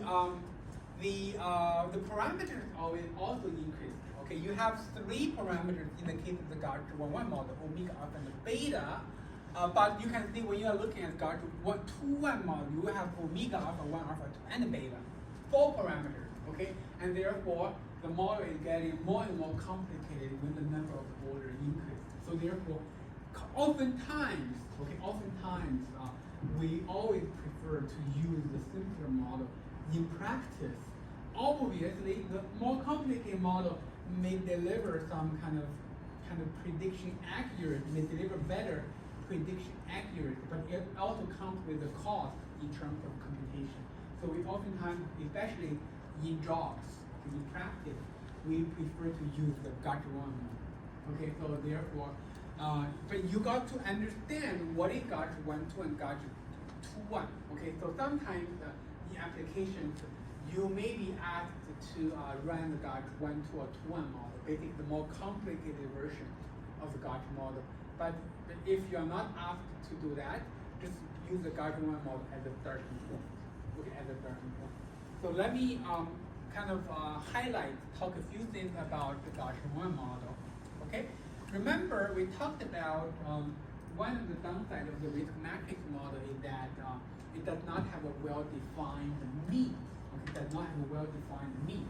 Or in other words, when you are making a time series of the volatility process, the average is not well-defined in the case of the risk matrix model. And then, economists, come up with this Gaussian model. You would expect that bug is fixed. Okay, let's see whether that is the case. So let's see if you take the average of this, if you take the expectation of both sides, if you use the sigma square to denote the expectation of sigma t square and the expectation of the sigma t plus 1 square, basically the average of the volatility coming out of the Gaussian model, this is going to be sigma square equal to omega plus alpha sigma square plus beta sigma square.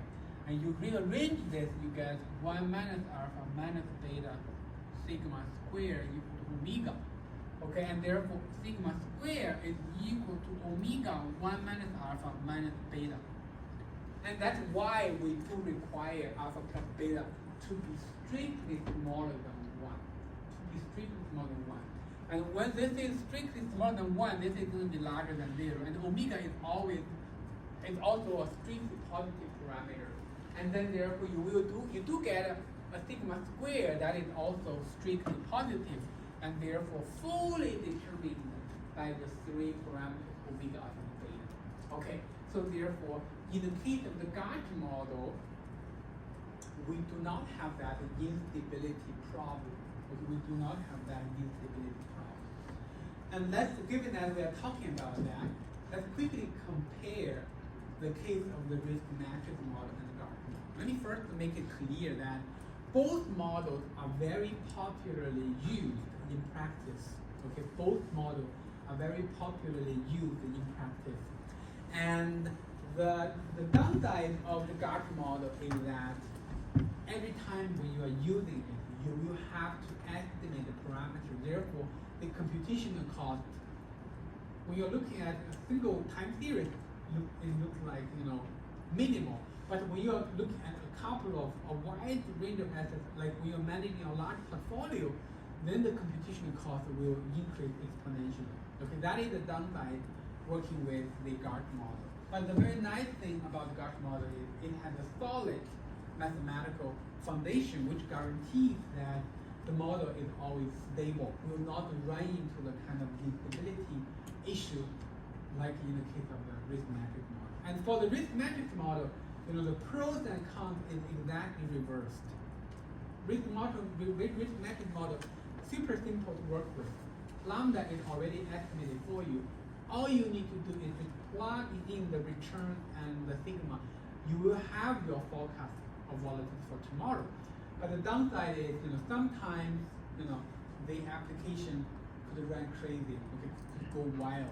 So therefore, this volatility estimate could get unstable. Although that is not happening frequently, but that is indeed a concern. Okay, but in the future lectures, okay, especially in the lectures after the spring break, after the midterm, when we are talking about other related topics, we oftentimes talk both models. We're going to be talking about the risk matrix model. We're going to be talking about the Gaussian model. When we are talking about application. Okay, so both models are very popular. Okay, so and let me think about what else I wanted to talk about. So we learned about the Gaussian model, and we learned about how the order is determined and we learned about, the nature of the Gaussian model is that, the mean is the average of the volatility is well defined, and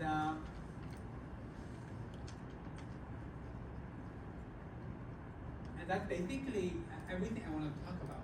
Okay, especially when we're talking about the comparison between the Gaussian model and the risk matrix model.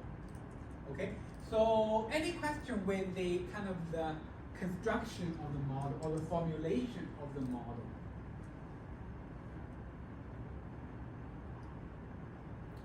So if no questions, then the next topic will be estimation. Okay, will be estimation. So we just mentioned that, okay, when you're working with a Gaussian model, you will always have to estimate the parameters, because the parameters omega, alpha, and beta, they can vary across assets and also across different sample periods.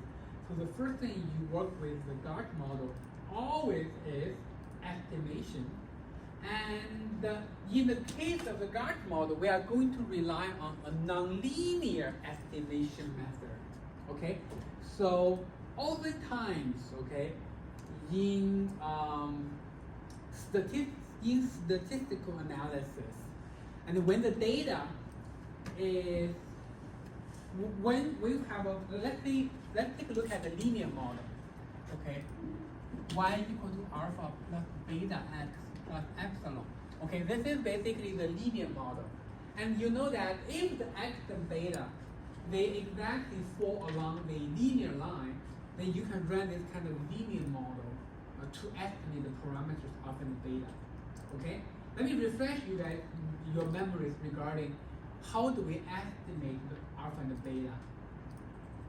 So how did we do that? Let's take a look at kind of the y, okay, the x, and you can make a scatter plot of the x and y. Okay, let's say you do have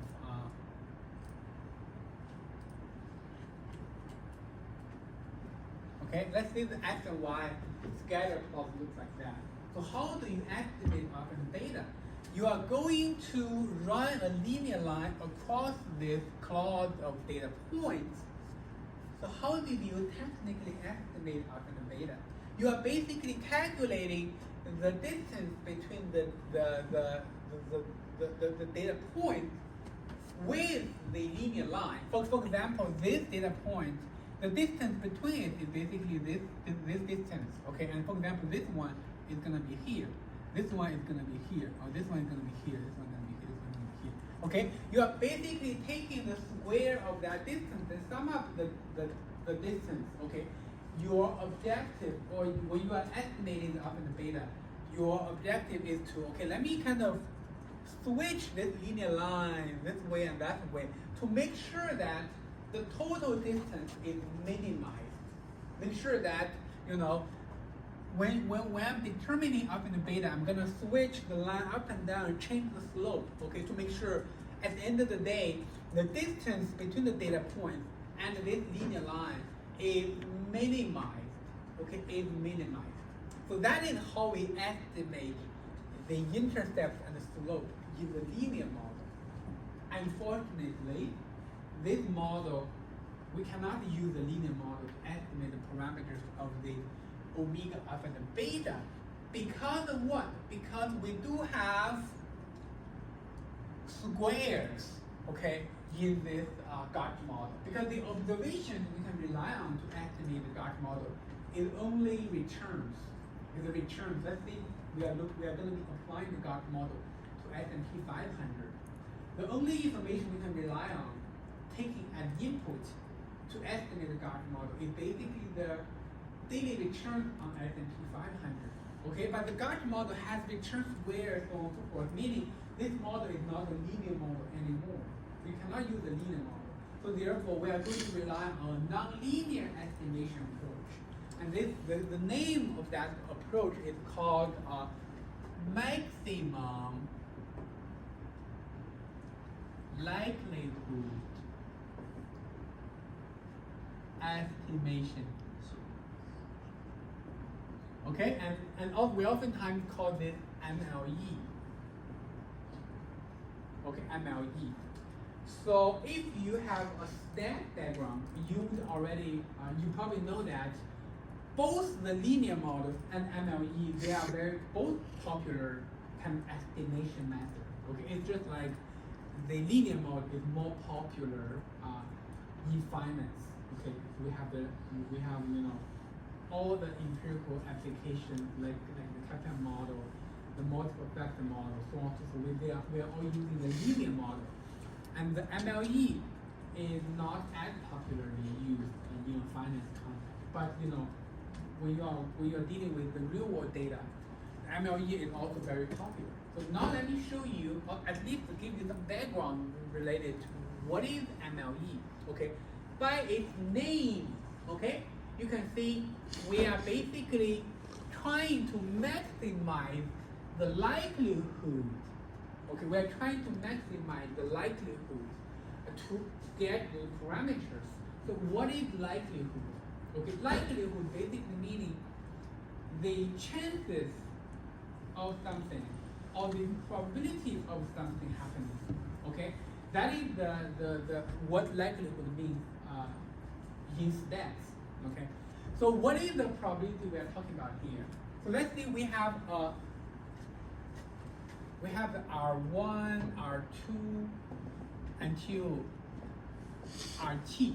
Okay, and this is the data we are going to rely on to estimate the omega alpha and the beta. So what is the likelihood here? The likelihood is basically the chance of this sequence of data showing up in the data. Basically every observation here, okay, they are happening with a certain chance. Okay, if you are writing down the Gartner model, you are writing down the generic model of asset return, which I'm going to be talking about very soon. And then every data point here, they do happen with a certain chance. And if you multiply the chance all together, that's going to give you the total likelihood of this sequence of data points.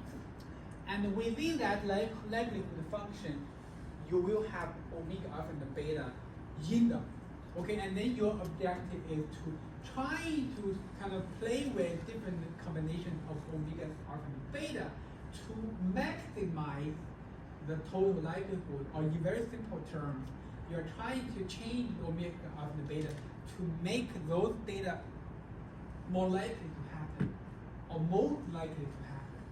Okay, so that is the underlying idea of MLE.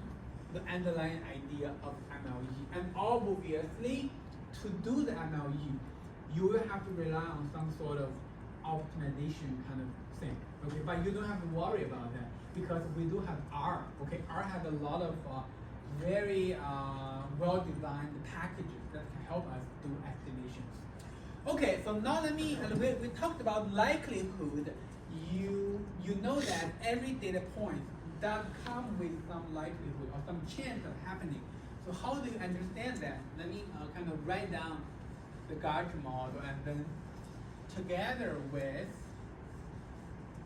the generic model of asset return. Remember in lecture 2, we talked about, when we are thinking about how the return is being generated or produced in the real world, we are thinking of the returns coming out of a generic model of asset returns. So basically, RT plus 1 is equal to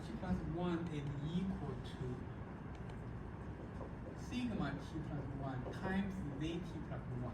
Okay, and sigma t plus 1 is coming out of a particular model for forecasting volatility, and the zt plus 1 is basically a shock process, and we oftentimes model zt plus 1 as following a standard normal distribution.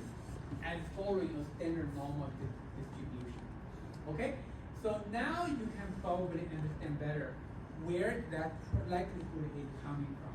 So basically, when we're estimating the omega alpha and the beta coming out of the Gartner model, we are going to be using the Gartner model jointly with the generic model of asset return. We are going to be thinking of the sigma as come from the Gartner model, and if the z is following a standard normal distribution, And then every return is going to follow a particular normal distribution as well. Then for every day, the return will happen with a certain probability or certain chance that can be expressed as the probability density function of the normal distribution. Okay, so that's the underlying idea for estimating the parameters. Okay, that is the underlying idea for estimating parameters. So let me just kind of go through this logic once again.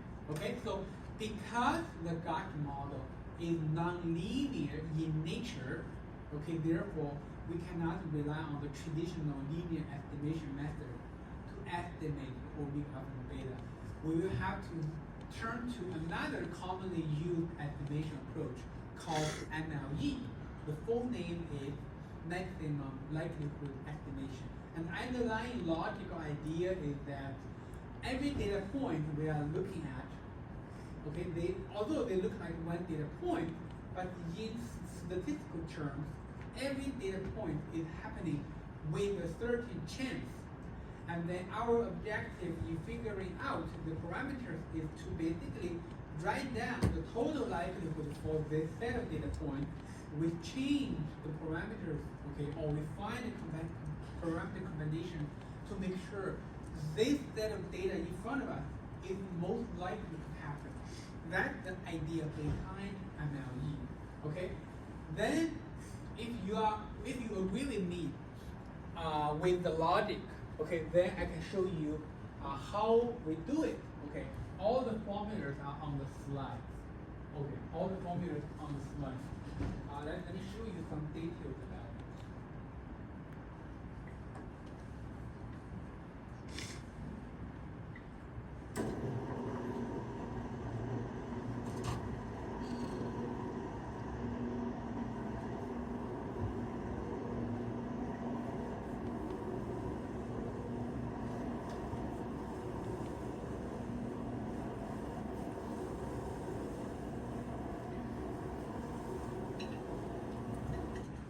Okay, let's take a look at it. This is the Gauss model. Okay, this slide is about the maximum likelihood estimation. You can see it contains a number of unknown parameters which must be estimated. And then you can see, recall the assumption is basically the generic model of asset returns. This second bullet point basically tells you that every return observation follows a particular normal distribution. And in the third bullet point here, the little lt here is basically the probability density function of a normal distribution. You can see that, right? If you are not sure, just Google or Wikipedia will tell you what the PDF for normal distribution will look like. Just plug it into that particular equation, you will figure what L is. And then the joint likelihood of the entire sample. Basically, for each data point, there is a certain likelihood. You use little lt to denote it. And then the capital L is basically the product. This symbol meaning taking the product, okay? And you take the product of the likelihood for each day, you will get the product, something like this, okay, something like this.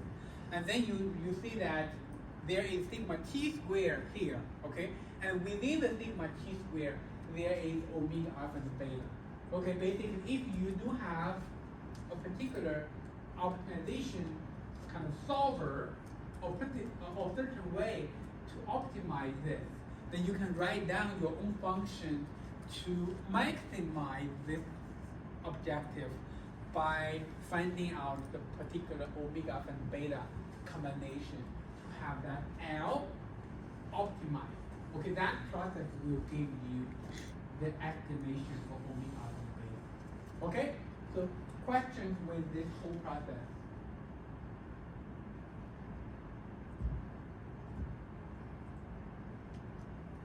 You can see in the next couple of slides, it tells you, the technical way of doing it. Okay, but don't worry, okay?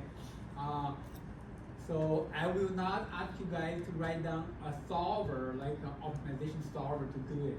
Okay, that's gonna be too technical. Okay, so the good news is we are working with R most of the time in this course, and the even better news is there is already a well-designed package. Okay, they have those functions written there. All we need to do is to learn how to use those packages and how to use those functions and how to kind of interpret the output from those packages. Then we are good. Okay? So what is the name of the package?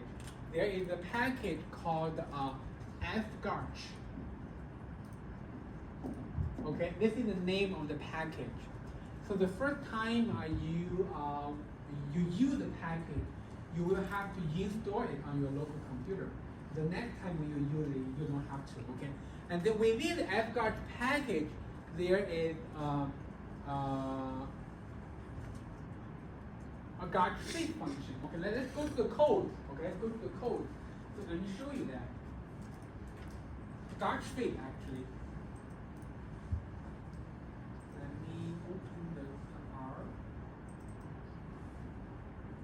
Let's change this to be larger. Readable. Let's change that directory to be lecture 5. Okay, and then let's open a garch.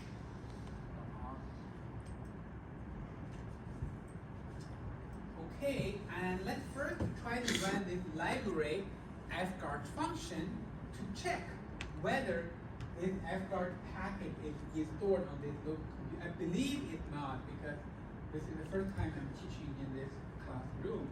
So it's supposed it's probably not there. Let's try to run it. You can see there is no package called fgarch. Okay, then I will have to install it. How to install it? Run this install.packages fgarch. Okay, let's take a look at it. Run this. It's gonna ask me to find a server.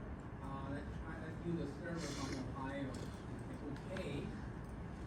Then, because the computer is connected to the internet, then you can see the package is downloaded to local, and then I can just comment this out. Then I can run the library. Okay, now you can see no errors. Okay, meaning that this fgarch package is already on my local computer. Okay, pay attention to this because you guys, all of you will have to, for your second project, you will have to do this multiple times. Okay, so make sure you understand where you get fgarch package. You will have to download it if you don't have it by running this line. Okay. So once we have that, and the data I'm going to be using to show you guys how to do the estimation is still the S&P 500 data set from where we are using from lecture 1. Okay, the 10 years of data from 2001 to 2010. Let's quickly have that data kind of loaded into our workspace, and you can see that for here, I'm just being very because I'm just showing you something. So I'm not actually even trying to get rid of the holiday observation. Okay, I'm just working with a very coarse, kind of, very rough data. And then the most important part of estimation. Oh, you have a question? Can you please redo the installation process? What? Can you show again how to install that? How to install How to install it? Show it once again. Yeah. Okay. So do you have this code downloaded to your local computer? Okay. So this symbol, this symbol is the common symbol in R. So typically when we don't want to run it, we just comment that line out. Okay. But if you have to run it, if you need to run it, you need to get rid of this symbol. Okay, get rid of that symbol, and then you can either copy and paste this to our window and run it. Let's see, because I already downloaded, I don't want to run it again because it's gonna override the existing one. Okay, but once you click that line or when you run that line, I believe your computer is connected to internet, okay? Then there's gonna be a window popping out asking you to choose a server. You can choose whichever you like. Obviously, because you are in the US, you want to choose a server in the US because that's gonna be faster, okay? I just choose one server from Ohio. Then it's gonna be downloading everything absolutely local. You can see Yeah.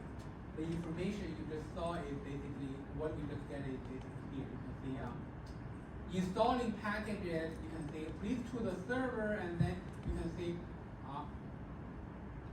the packages. A lot of packages you can see they are downloaded and successfully unpacked and checked. Blah blah blah. You can see it's downloaded here. Okay, so that's basically how you do it. But again, whenever you download something, it's already in your computer. And the next time when you use it, you don't have to download it again. Okay, because that actually will cause some kind of confusion problem for your computer. So your computer already have that package. Okay, if you re-download it, it doesn't know where to save it. Okay, so basically, the second time when you are using the code, you want to comment this line out. So oftentimes in R, we are using this symbol to comment. Okay, this particular symbol to comment a particular command. Okay, so meaning that in the future, when I run it, that line will not be executed anymore. Clear?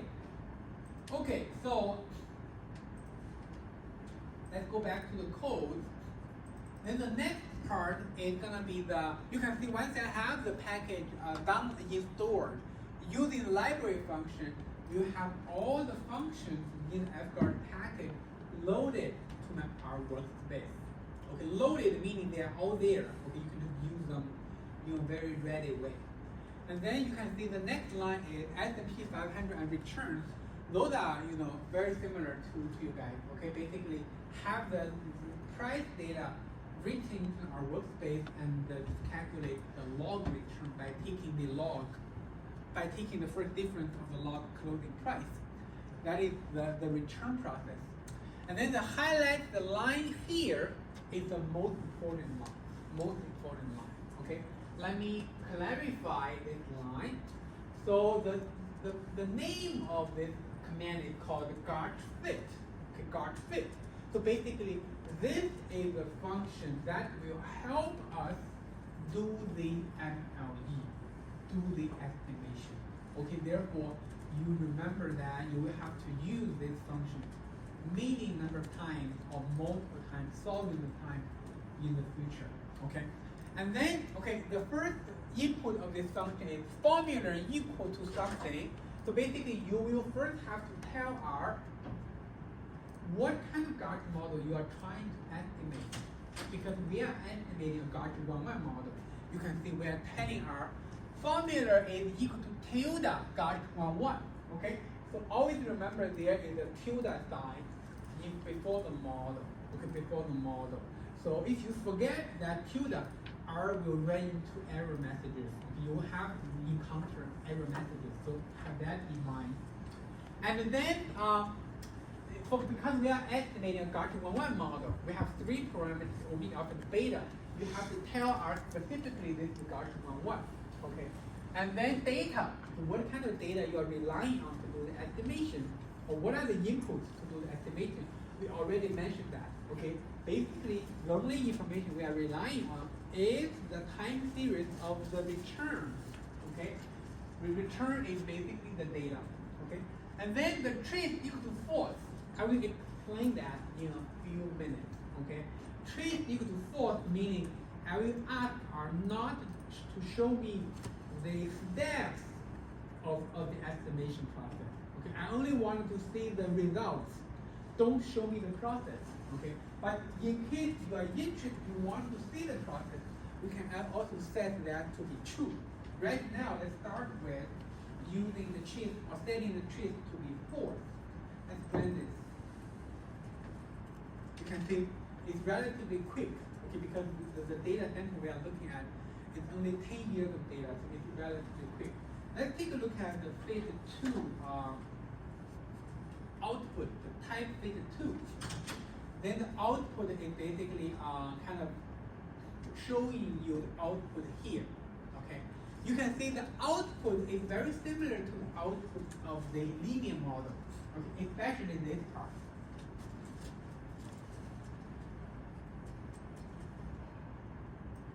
Especially this part. Okay, you can see you will have the estimate, and you also have the standard error, the t-value and the p-value. And corresponding to each p-value, there will also be stars, so on and so forth.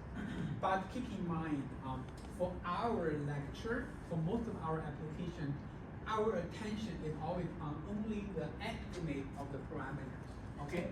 So basically, you can see from the estimation output, you can read the omega. Okay, for example, in this case, omega is a very small number. E something, meaning 10 raised to the power of negative 10. For example, 1.13 e negative 6. That is basically this, 1.13 times 10 raised to the power of negative 6. That's basically a very small number, omega, okay? And then what is alpha? Alpha is, this is omega, okay? What is alpha? Alpha is equal to 7.43 times 10e minus 2. That is effectively 0.0743. Okay, what is beta? Beta is 918e negative 1. Beta is 918 times negative 1. That is basically 0.918. Okay, so basically the regression of, no, not regression, the estimation output, okay, by looking at the regression, the estimation output, we can get the three parameters we are interested in, or we are trying to estimate, omega, alpha, and beta, okay?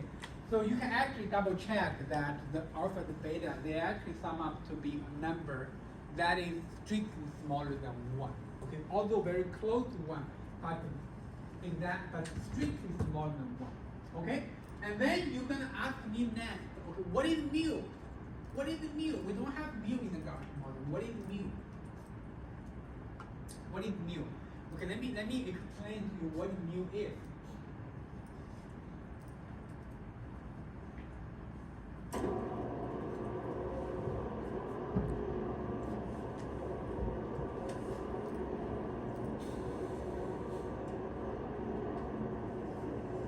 Remember, when we are using the Gaussian model, we are using it jointly with the generic model of asset returns. In the Gaussian model, there are only three parameters, omega, alpha, and beta. But in the generic model of asset returns, there was actually another parameter we just take to be 0. That is basically, the generic model of asset returns originally actually looked like this. Okay, remember, in lecture 2, I showed you guys, this is how the generic model of asset return originally looked like. We are just taking the mu to be 0 because we are talking about daily returns. The mean comes very close to 0. And in the F-star package, and actually they are taking mu to be an unknown parameter to be estimated. So that's basically what the mu is. Okay, that's basically what the mu is. Let's go back to the output again.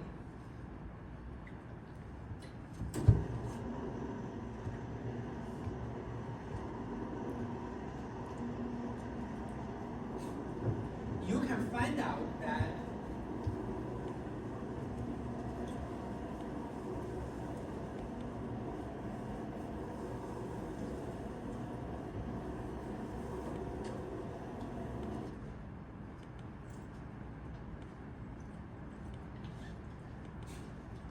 find out that the mu here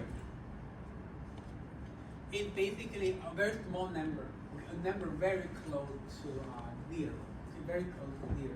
So that's basically consistent with our expectation that the mean in the generic model of asset is very close to 0. But just keep in mind that whenever you are using the GART-fit function, the F-GART package, when you are reading the estimation output, when you are looking at the parameters, there are 4 parameters, but you are only interested in the second, the third, and the fourth element. Okay, we are not interested in the first we are not interested in the new parameters. Okay, so this is basically how do you do the estimation. You can see that although the MLE looks very technical, looks very mathematical on paper, but in practice it's actually pretty straightforward thanks to those developers, okay, who have those packages very well written, and we can just use them directly. And more importantly, this is free, okay, you can just use them without paying a single cent. So any questions with how do we do the estimation?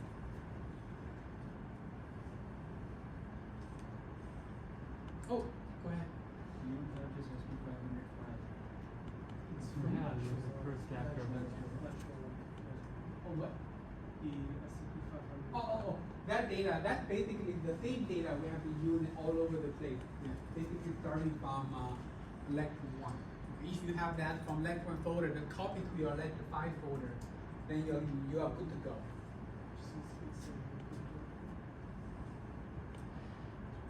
Okay, so now let me show you that what is the trace equal to false. Okay, let's say if we change the trace equal to true, what's going to happen? Okay, you can see when the trace equal to false, the output is very clean. Okay, very clean. Okay, you only get what you needed. So actually, you can see the omega alpha and the beta, they're actually listed as the coefficient right here as well. Okay, right there as well. So then let's see if we are setting this to be true, what's going to happen? Let's run this again. You can see the difference is that the process is going to look like more involved. And actually, if you ask me, what is being shown here? So there, you can see there is R-coded NRM IMD solver. So this is basically the particular algorithm are used to solve the maximization problem. Because MLE is, at the end of the day, an optimization problem. Because you are maximizing the likelihood function. You will have to use a certain algorithm, whether that is like the Newton algorithm or some other algorithm, but you will have to rely on one of those. And then you can see the 0, 1, 2 couple of things, like until 18, until 35, that's basically the number of iterations the underlying solver has to go through to find out the estimation outcome.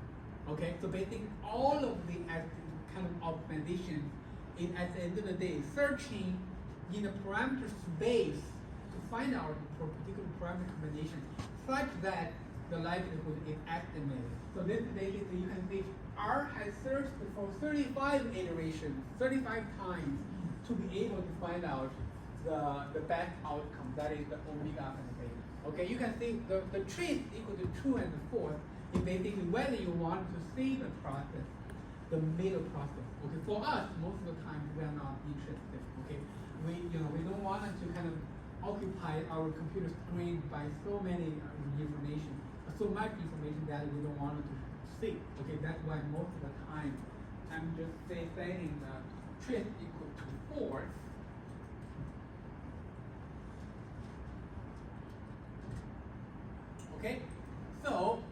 So this is the most important line in the estimation process. Make sure you understand it. Okay, make sure you understand it.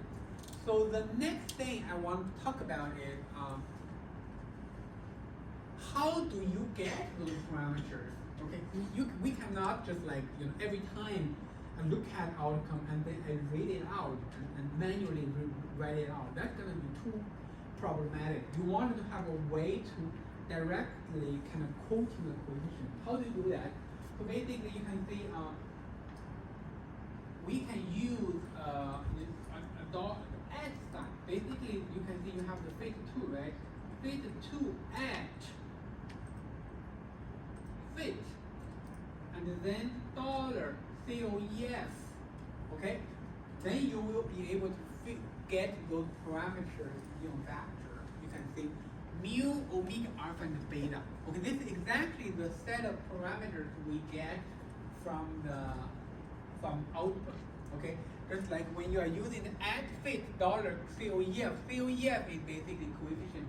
You will be able to get the parameter, and then you can see that in our code, you can see when I'm writing this, omega equal to the second element of this, basically this. The third element is alpha, and the fourth element is beta. Okay, so basically having this particular kind of command, you don't have to manually read it out. Okay, you can just use the this to help you figure it out. And that is one important piece of information we get from the activation process of GARCH.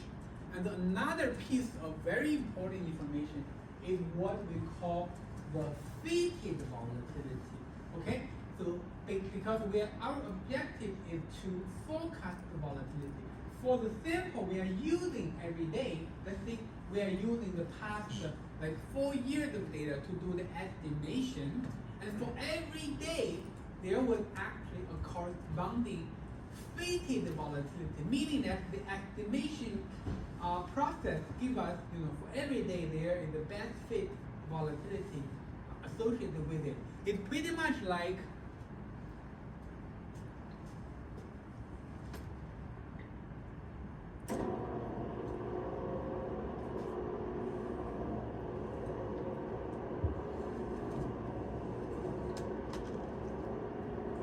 it's pretty much like the linear model. Remember, in the linear model, when we are running the linear model to figure out the parameter estimate, there is actually, for every data point, there is a corresponding dot on the line.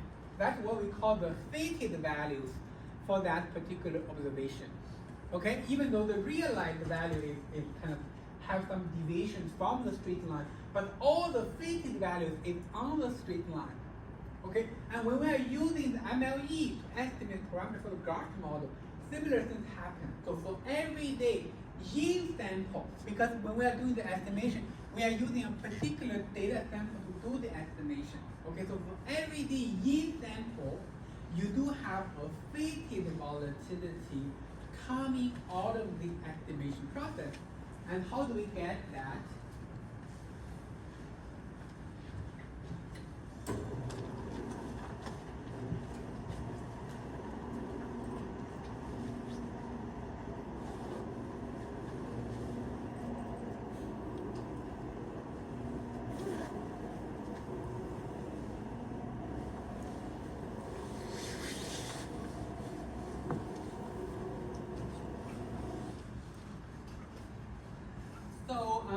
Basically, this is how we get the fitted volatility. We are going to be using at and sigma dot t. Okay, at sigma dot t. This, let's quickly run this. Okay, and you can actually check the length of the return. Okay, we have how many return observations? 2600. You also can check the length of sigma.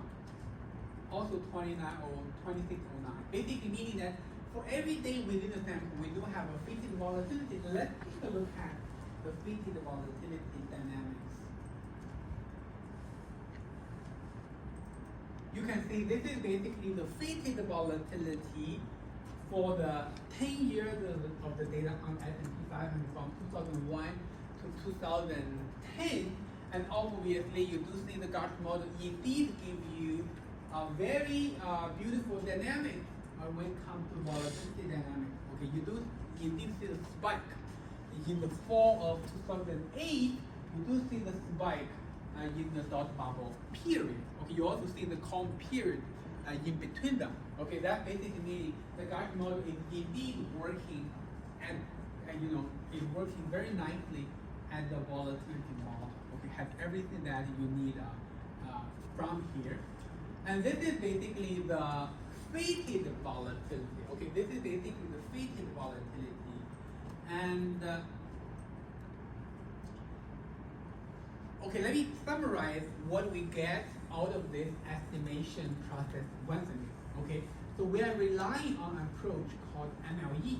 okay, to do the estimation. Our objectives are twofold. Okay, we have two things we can get out of this MLE process. The first thing is we can get the parameter estimate omega, alpha, and beta.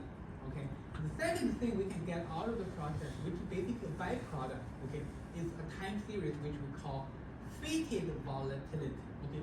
By this time, okay, using the code, using the command, okay, I'm showing you guys here, you are able to get these two pieces of information. Okay. For the parameters, use at fit $ coefficient, and for the fitted volatility, using at sigma dot t.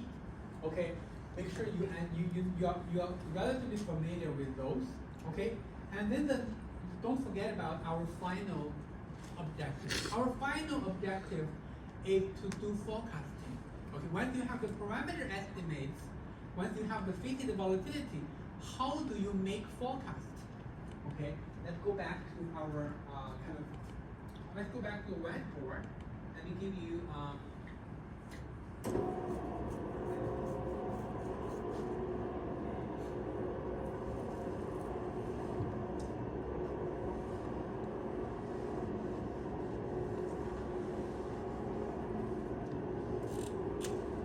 basically, remember the context, okay, we have at the very beginning, okay, we are using the historical data, okay, no matter how long or how short the data we are working with, we are trying to come up with a forecast of volatility. So now we actually delve into the Gartner model. We learned Gartner model is very solid, but has 3 parameters you have estimated. And then in the exercise, I'm just showing you guys up there, okay, in the code, I'm using the full sample to do the estimation. And then for every day, I have a fitted volatility. Okay, you have a fitted sigma t, okay, and this is basically the fitted volatility process. Okay, so now you can go back and ask yourself the question: how to make forecast using the Gartner model? The Gartner model basically looks like this: omega plus alpha RT squared plus beta sigma t squared. Okay, you can see that first of all, the omega, the alpha, the beta, they are already ready, estimated, okay, already saved up there. And what is RT? The realized return from the market, okay? That is already known to you today, okay? Let's say in the context of the example we're talking about here, the last day is December 31st of 2010. That's gonna be the RT because we are using the full sample to do the estimation. The last day is basically where we stand. We are trying to estimate the volatility corresponding to January 2nd of 2011 because January 1st is going to be a trading holiday, we know that. Okay. If January 2nd is the trading day, we are trying to estimate the volatility for that particular day. And then we know the return RT here is basically the last observation in our sample. That corresponds to December 31st of 2010. And what is sigma t? It's basically the fitted volatility corresponding to that last day in our sample. Or in other words, that corresponding to today, where we stand. So our situation is basically we are standing at the end of the sample. In other words, we are standing at the end of 2010 when the market closed at 4 p.m. on December 31st, 2010. We are trying to estimate volatility for the next day, next trading day specifically. And then all the information we are using is already ready. Actually, the very important pieces of the information, they are all coming out of the estimation process. Let's see, omega, alpha, and beta, and also the sigma t. Okay? Therefore, with all those information, you can forecast. How do you forecast? Come back to the code.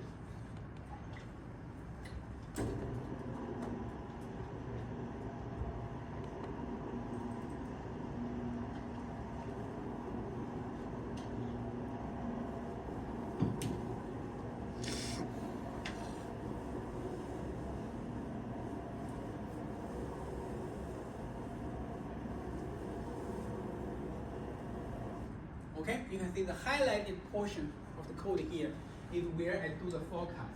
Okay, you can see SQRT, that is the square root, because we are forecasting volatility, and the something in the kind of the square root, that's the sigma t plus 1 square. Okay, if you take the square root, that will give you sigma t plus 1. And this is basically omega coming from here, alpha coming from here, and the beta coming from here. And the return t, okay, return is basically the full time series, and the t here is the length of the data. Basically, that's the last observation in your return sample. Okay, that's basically corresponding to return of today.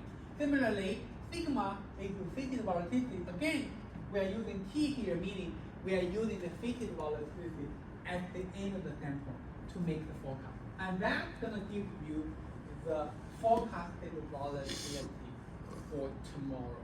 Okay, forecasted volatility for tomorrow. So any questions with this whole process of using the Gartner model?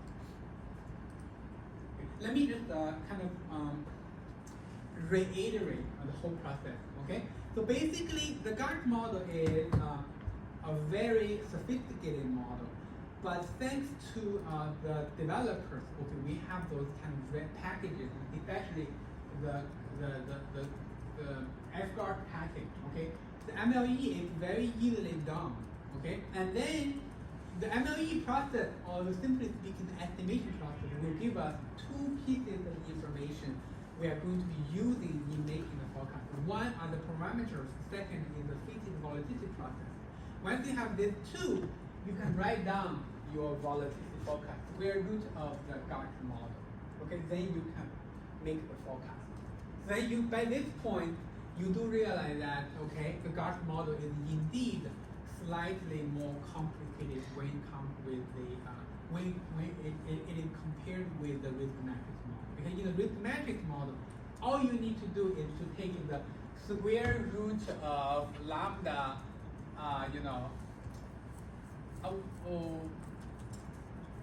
1 minus lambda return square plus lambda sigma t square. Okay, but in the case of the Gartner model, you will have to do the estimation, get all the information ready. Okay, and another question that I haven't talked about up to this point is, when you are using the Gartner model to do the estimation, how long of a window should you be using? Okay, so far you can see in this example, I'm using the full window to do the estimation, like 10 years of data. Obviously, that is not necessary. Okay, you basically are oftentimes in applications. I think we are okay with, or we are happy with, using like 2 years of data to do the estimation. Okay, and even though on the slide, if you go back to the slide, you can see that the textbook is actually recommending, or is saying something like 4,000. a good general rule of thumb is to use 1,000 daily observations when you are estimating the garbage. Okay, so the bottom line is that the window length you want to use in this context, you can use like 500 or like 1,000, which is both okay. It's a personal preference. Obviously, the more observations you are using, the estimation process is going to take a long time, because the likelihood of the function is going to become bigger, because you have to multiply all the likelihoods together. It's going to be 1,000 likelihood or multiply. Then the estimation process will potentially take long. Okay, so therefore it's a matter of your choices. And right now, because we are dealing with S&P 500, you feel like, it takes like not even a second you can get outcome. Okay, but if you will have to do this estimation recursively, because every day when you are changing the window, okay, you will have to redo the estimation. Okay, if I'm asking you to make the forecast, for the past 10 years, you will have to do this thousands of times.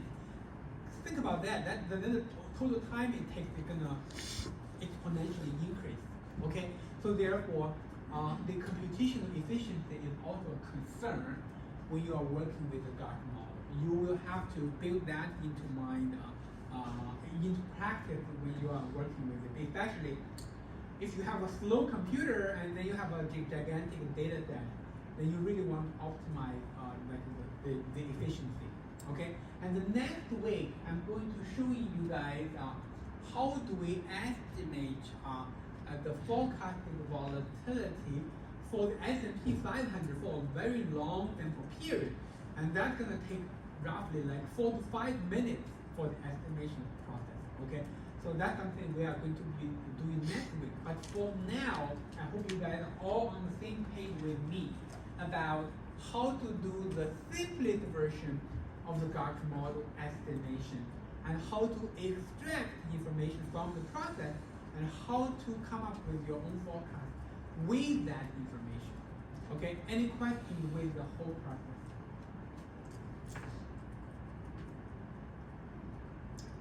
Okay, again, so that's all I want to talk about today. And the next, the first half of next week's lecture, I'll continue talking about the application of the Gartner model. So right now I'm presenting like a toy model. Okay, so next week we are going to be giving you more of kind of like a fancy application of the Gartner model, and then in the second half I'm going to go over the question on the practice midterm. Okay, so if you have time, I believe you have time because we don't have project anymore. So do work on the questions on the practice midterm before you come to the next week's lecture. Okay. See you guys next week.